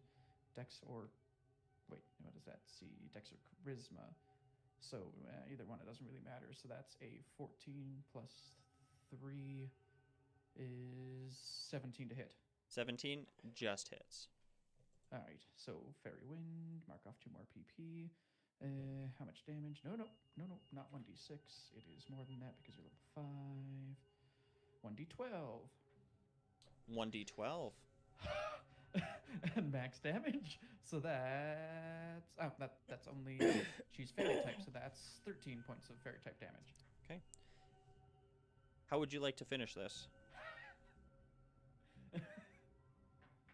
Oh god. Just like the sort of pinkish fairy wind that flies from Maui as she's just like nonchalantly tosses it towards where the coffin is, and then it just falls down before it gets there. Yeah.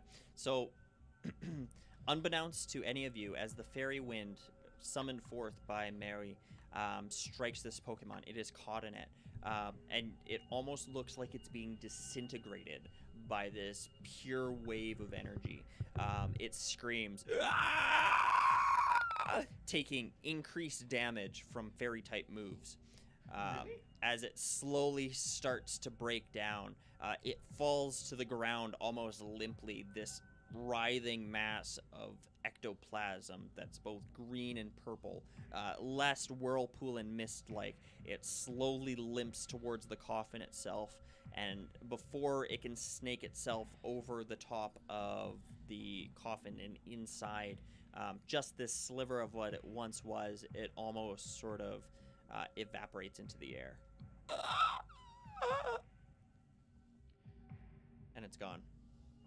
Did we just kill a Pokemon? Or is that just how it fades? I don't know. I don't know. You hear something within the coffin break. I'm gonna run over to Abby. Okay. Oh, I'm gonna check the coffin and see if I can find the thing that broke. Abby, that was so impressive. You run over to Abby. She sort of leaps up against your shins, her little nose going up in the air, her eyes just a glimmer with a little bit of light, your flashlight no longer flickering. And she trumpets happily in the air and sort of paws at your knees very happily. Yeah, you did so good. You did so good for your first Pokemon battle. She smiles and she gets down and she runs in little circles in front of you and turns and smiles up at you. Oh, I told you you'd be okay. You did so well. She seems very happy. Jackson, you go and you open up the casket to look inside. You see the man who had his hands folded over his chest, where his hands, the knobby, bony remnants of what he once was. There seems to be clutched between them, something you didn't notice before, a fist-sized stone that has basically crumbled.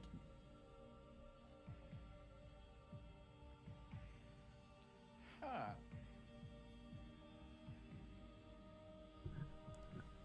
I point my Pokedex at the stone?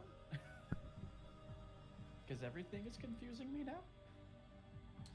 You point your Pokedex at the stone, and the Pokeball on it spins and spins and spins, and eventually stops and says, "No Pokemon found." Okay, I have no idea what that was about. I'm gonna put the lid back on this coffin. Melly walks And I'm over gonna go check towards on you and Eugene. looks over in the coffin as you pull it closed. Good job, Maui. She looks up at you and silently nods. I'm gonna hold out my hand for a fist bump. I don't know if we've ever done this before, so I don't know if she'll understand. You hold out your hand, and having seen Billy do this a number of times, she grabs your fist with her hand. Perfect. Woo-woo! And then she I'm gonna pulls give her some hand back scritches for and doing a good nods. fucking job. I had no idea what was fairy super effective against there. Go dark. Is it super effective against ghosts? Actually legitimately had no idea. Matt is learning new things today. Spiritom's a funny typing. It's It's ghost dark. it is a type. ghost dark type, meaning that most of the things that ghost or dark type would be weak Oh. against, It's Eh, immune to. it's either immune or just neutral to, with the exception of poison, which it's resistant to, fairy, which it's Right. vulnerable to, because Yeah. I believe both ghost and dark are both vulnerable to fairy. Think Yeah, because so. it's the same typing as Sableye, and when Sableye Yeah. was introduced in that generation, it had no weaknesses. Exactly, and it's immune to fighting normal and psychic. Yeah. Yeah, which is why I Yeah, was yeah. fucked. Because Fampy, Zigzagoon, and Lucario, like that's just my stats right there. And Chimchar was the only one that stood a chance. Yeah, I legitimately had no fucking idea that Fairy was gonna be good against it. I was just kind of like, she's running out of PP for bite already because of this double bullshit, so let's use something different. I totally just built this Pokemon to be super fucky. Yeah, I noticed. Can't even be mimicked. It's using a Pokemon move, some bullshit. I was just hoping that someone would get possessed by Billy, just being like, I was definitely like, I don't know how I'm gonna deal with this. I was like, Lucario, nope. Ziggy, nope. He's got Dig, but nope. Chimchar, Yeah. okay. Well, it also sapped the entirety of Billy's PP for Rock Throw Yeah. immediately. Yep. It All was right. His Odor only Sleuth offensive move that saved could hit me. it, but anyways. So, you guys stand there in the darkness. Everything quiet. Even the Gonna go check stench on that had Eugene. filled the area seems to have dissipated. I'm gonna check on Eugene real quick. Okay. You move over to him, and you hear soft coughing and slight groaning. He seems to very slowly be coming to. Are you okay, Eugene? He just moans and leans over a little bit, almost like he just doesn't have the energy to respond. Fair. So, Jackson, when it did that to me, is there anything in here that's even worth looking at? I don't know. I don't even know if this is maybe the thing that she ran into, or if there's something else here, or Okay. Does it just go in a circle? It does, aside from the it's- path which you ventured into, and one path that leads off in a different direction. Oh, okay, Yeah. so there's still one path. A Yeah, quick there's still a couple of examination of that offshoots. path shows that it very quickly comes to a dead end. The one that would be going left now by the Inextric. Yeah, so you guys, you turned to move down the path. You were stopped by the Zubat that came So it's fluttering out. basically like path, circle, and like another path off. Well, I mean, look Yeah. at the map. Yeah, I know. I should but say. that's what it looked like. Yeah, you guys came in through the bottom path. You didn't quite make it up the top path. You built the Inukshuk by the corner to it.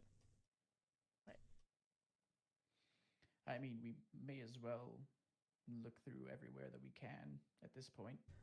Yeah. Find out as much as we can. Hopefully, that's the scariest thing in here. I guess I'll take a look at some crypts. Are We there should- any? Probably also maybe carry Eugene with us. Yeah. I pull out Liam. Okay. Liam appears and he immediately looks very concerned for you as he starts looking you over. He starts patting you almost concernedly, like he's checking for wounds. I'm okay. Fampy did pretty well. Abby did pretty good. He looks at you and he looks down at the small elephantine Pokemon. He kneels down on one knee and he looks down at it. This Pokemon now less than half its size, which is strange because the last time Liam would have saw this Pokemon, they would have looked very Right. similarly to each other. And he nods and he pats her on the head and she trumpets in the air. It runs around in a circle. Good job, Abby. Come back, hon.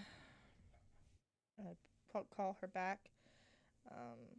Liam, you want to help me carry this guy? Liam nods and he goes over and he starts hauling him over his shoulder. All right. And I'm just gonna kind of follow near Jackson, and I will examine for any markings that would indicate names or any kind of scripture, any indication to what's being wrote on these walls, basically. Primarily on the walls, you are seeing names of the deceased, ranging back over 200 years. Mainly men, some buried with their wives.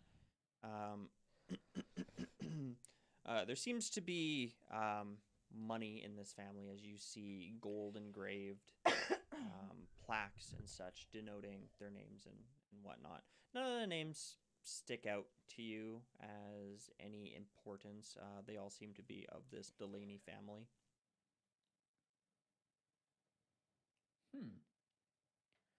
Well, so the path by the Inukshuk led to a dead end. Yeah, just more coffins down that way. Okay. So then the next sort of branching path was just at the entrance? Nope, that just leads you back towards the front. So the way that it branched is if you had gone forward, gone left, you would have ended up back where you were. You guys went left, straight, right, and brought you back where you were. Okay, so we've explored everything? Yeah. Gabby? Yeah. Okay. So when we get to the coffin again, the entrance, Mary, are you able to move this if I give you a hand real quick? She nods at you and she lifts her giant maw up towards it, her teeth sort of separating and lifting up almost like two large arms. Give me a Alright, strength check. We'll just be very gentle. Straight strength check or with advantage because I'm quote unquote helping. Yeah, because you're helping advantage. I say quote unquote because strength is my worst score. And that's a holy shit. That's either an 18 or a nat 20. Yeah, not a problem. As she, you don't feel like you're helping very much at all. I'm probably not. As she single-handedly moves this. She doesn't even look terribly concerned as she looks at you and moves it, expressionless. Thank you, Maui. She parts it enough that all of you can move upwards, more so than you had originally giving more room for Liam to carry Eugene out of the crypt. So, Jackson, I guess the next question is do we confront her about it? I mean, what would there be to confront her about? Just that she came here? What if she's possessed? Well, I'm assuming that it wouldn't be an issue anymore after having done what we just did. I hope so. I mean, we can always ask Eugene when he kind of comes to pay us a visit in the Pokemon Center tomorrow morning, and let us know how she's doing, or we're planning on leaving today. Do we know? We don't know where he lives. No, we don't. We're just gonna have to kind of carry him with us and We maybe could hang out in front of her apartment walk for the time being. him with back to her apartment and be like, yo, we don't know where he lives. We found him. But we don't know the code for buzzing her room. True. He might come to by the time we're there, though. Firstly, we should probably close this. Yeah. I help close it. Same. Between the three of you, you, Maui, and Jackson, you all very easily push it back into place.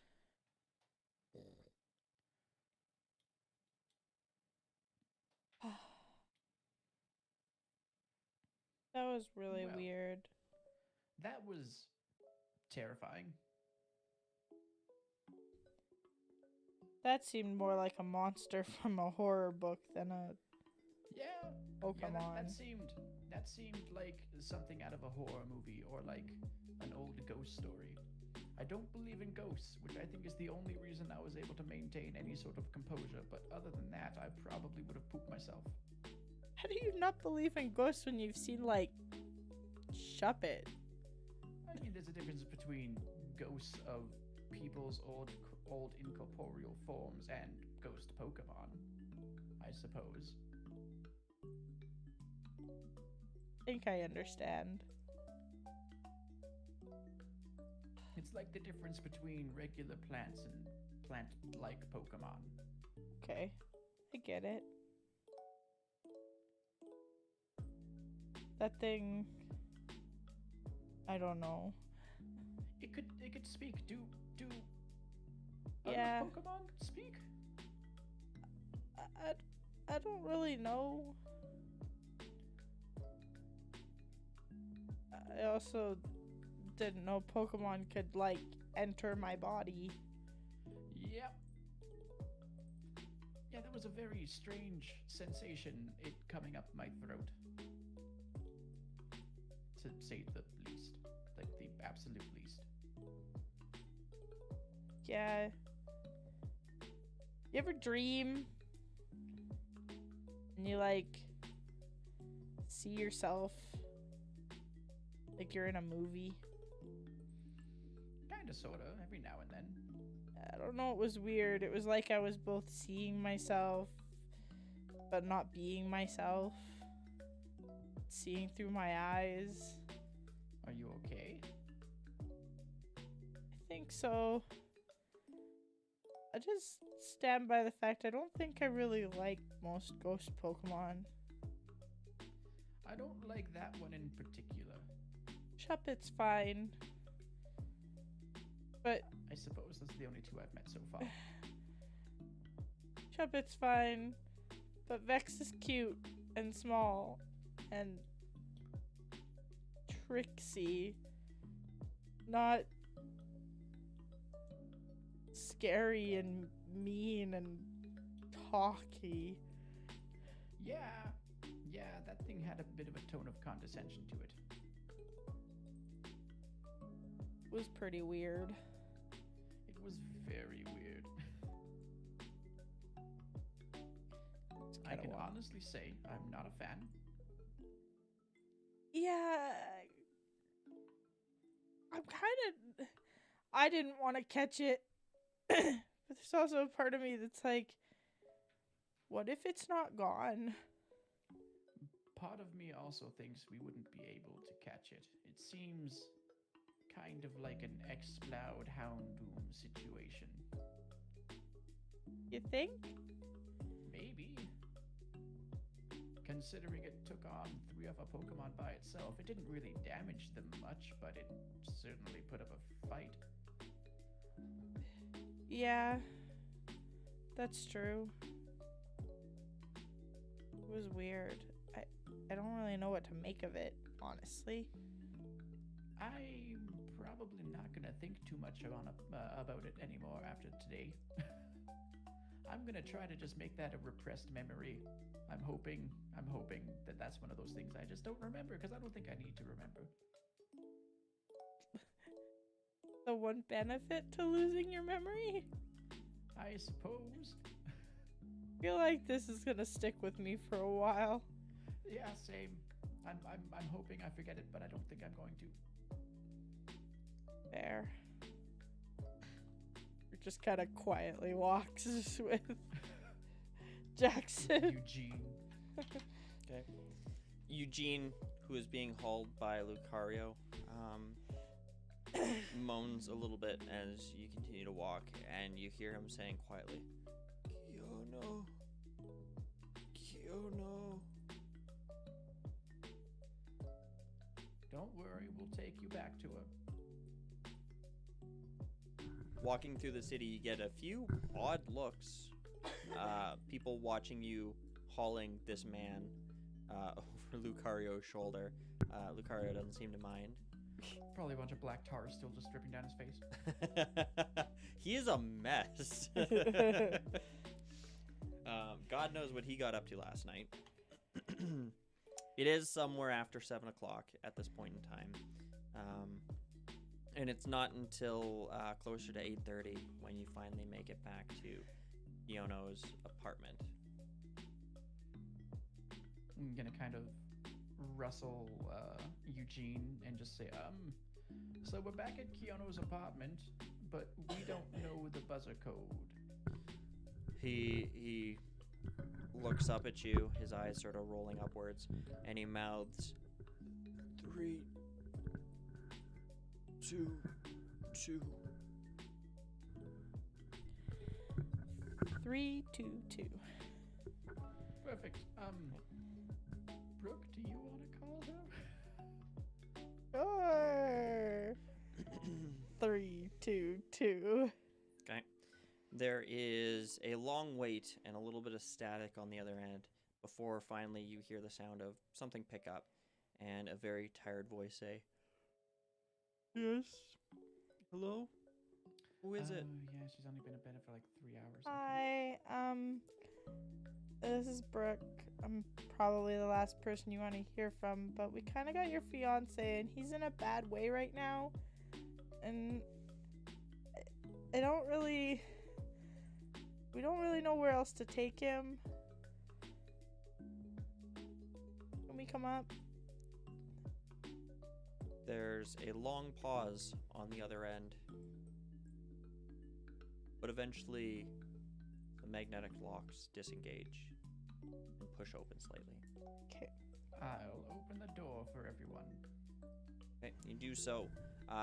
Lucario, with one arm under Eugene's shoulder, basically helps him along inside. You guys take the elevator trip upwards to the 3rd floor, down the hallway, and before you can knock on Keanu's door, the door opens. She doesn't look impressed at all as she looks at all of you. But then she sees Eugene and she actually looks legitimately concerned. And she says, oh, God, put him on the couch. Okay. Walk him in and help Lucario lie him down. Sure. You kind of flop him out there on the couch, and he breathes and he coughs a little bit.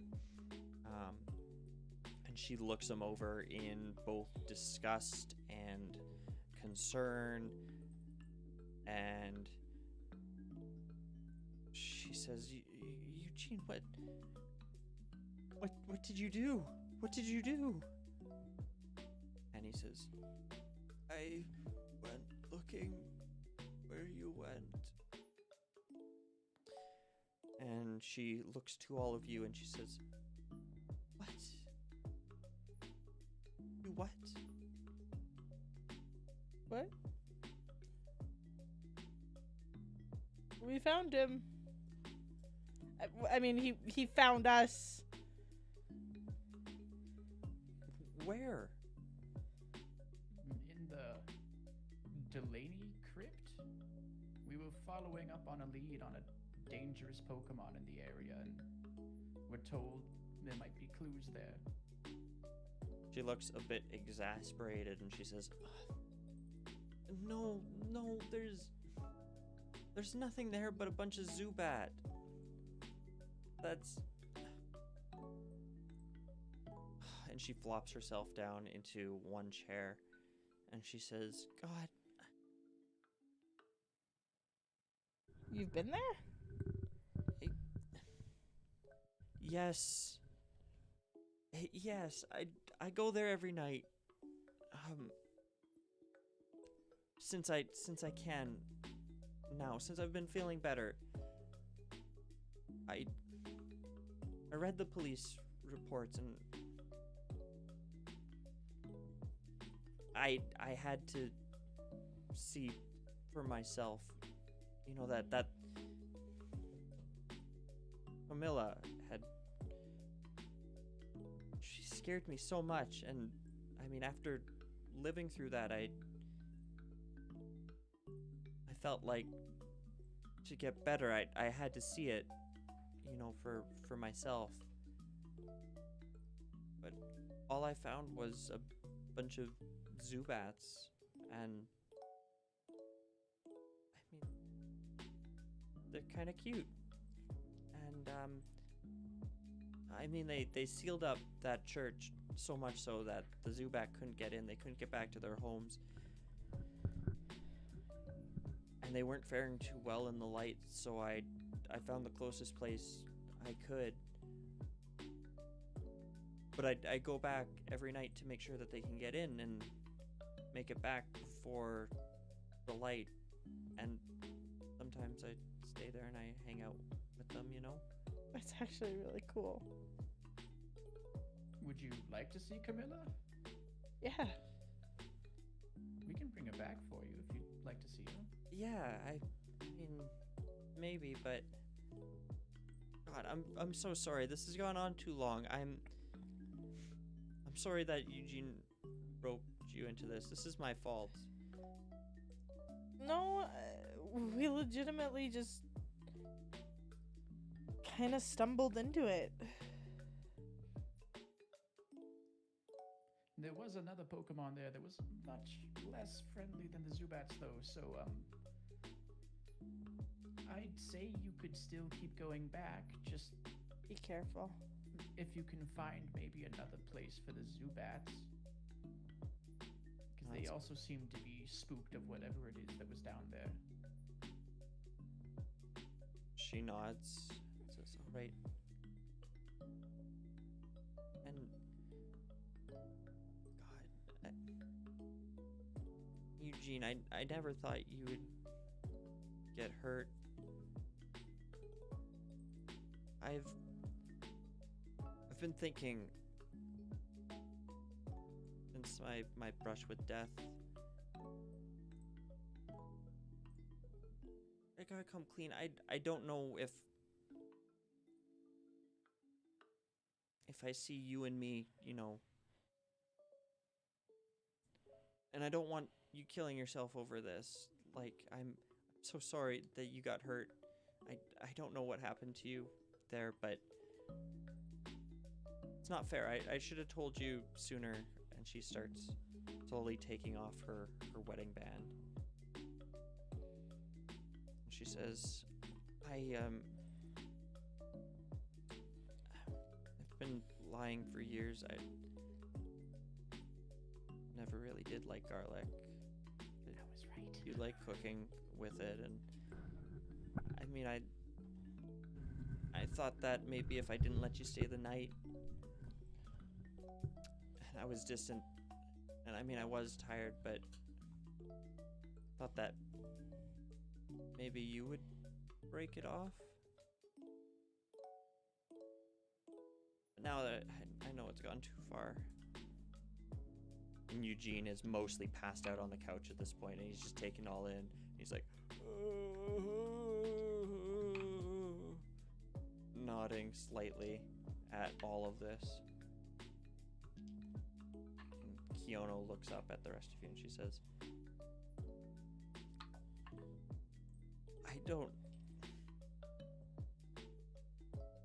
I am so terribly sorry that I got you involved in all of this. That Eugene got you, that this is a mess. I'm sorry. You don't have to be sorry, just And you gave me keep it in tea, mind. and you were just nice and concerned about me. I'm really sorry. You don't have to be sorry. It's obviously you're going through a lot emotionally. It's never easy to break off some sort of a relationship, let alone an engagement. Just keep in mind for the future that it's probably best to just communicate what your feelings are with your partner, even if they're negative, because in the long run, it's going to cause less emotional hurt. She wipes her eyes and she nods at you. Says, oh, here, something to make up for your trouble. And she runs to the closet and she starts digging through a coat pocket, and she pulls out this stone. It's roughly the size of her fist, maybe a little bit longer, a little oblong in shape. It looks like it's made of polished glass. It's dark purple, not entirely see-through.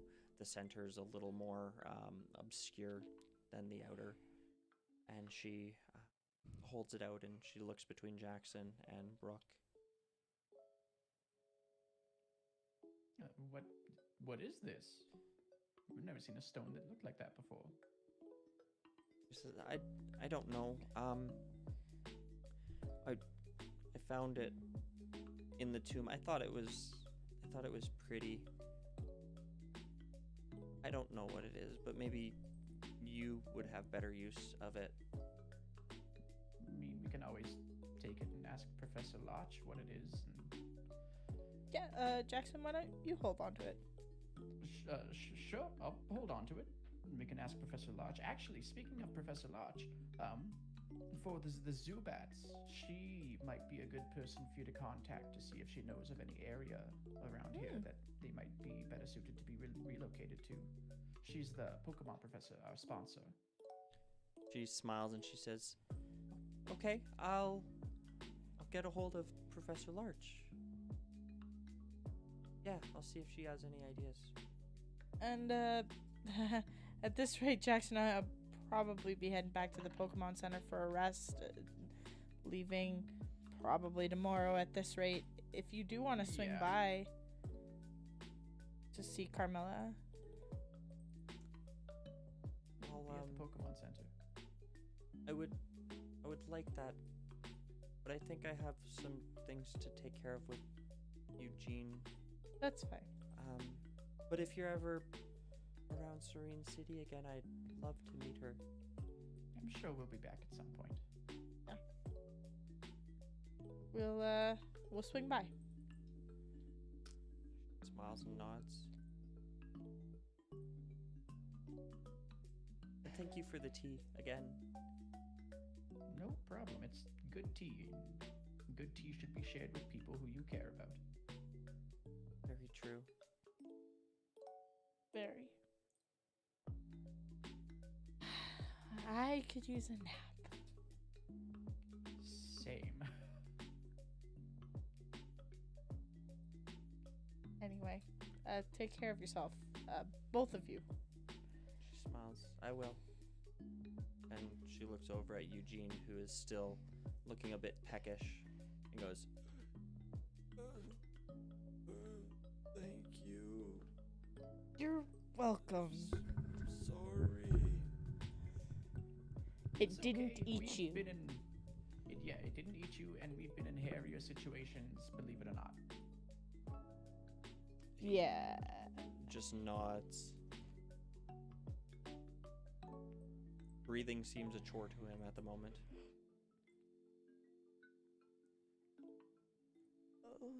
Start to leave.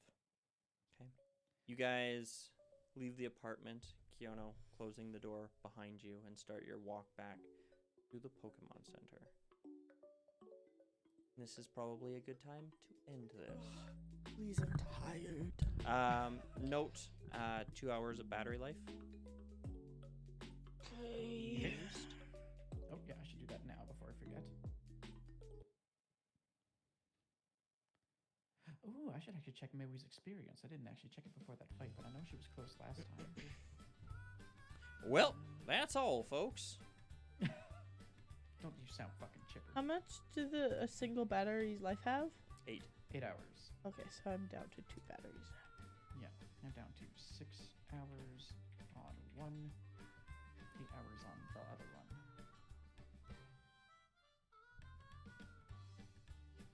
Well, any suggestions for episode titles? Rude ghost motherfuckers. Ghostface Killer. Do-do-do-do-do. Don't know. I'm trying to think of like an alliteration. Cryptic. Cryptic.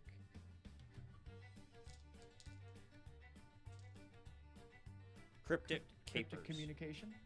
Cryptic communication. Seeing as how all of this started with a lack of communication. Ooh. Creepy. Uh, Creepy pastas. Slender. Slender. Just slender. Totally not clickbait. Well, I mean, now we've mentioned it in the episode, so we can add it into the metadata. Yeah, we can add it into the tags. It's fine. Okay, thank you to Joe the DM on Twitter for this wonderful, lovingly crafted homebrew that I butchered today. Much appreciated. You can find out more about that at www.5e.com, Pokemon5e.com. Thank you to the Lighter Arts, Alyssa, for the player tokens, which we used today. Much appreciated. Thank you to Kevin McLeod of Incompetech.com for the music you're hearing right now, as well as many of the other tunes that you heard today, as well as Mikkel_Beats, also on Twitter, for the Pokey and Chill soundtrack, which was also used. Yeah, Monday I'm going to be putting out a new Pokemon D&D Wundoro one-shot called The Skies Shone Red. Ooh. With some wonderful guests. Yeah, and that'll be featuring Alyssa and Alex of the House of Bob podcast. And Very excited for that me. one. And Melissa, of course, reprising her role As Blair. as Blair. Nice. So if you're into that, watch for it. We get to have Mama Chamomile back. I miss her. Matt, you're probably the next one to stream. Yeah, tomorrow we're coming back with more. Guess what it is? It's more Dragon Age 2, more of that thing that I've been streaming for 15 hours in the last 48 hours. Ooh. Very exciting. And then I guess you're probably going to do some other impromptu Dragon Age streams between now and Yeah, throughout the Friday. week. Yeah, I got the week off work, so I'm doing some impromptu shenanigans. Fun.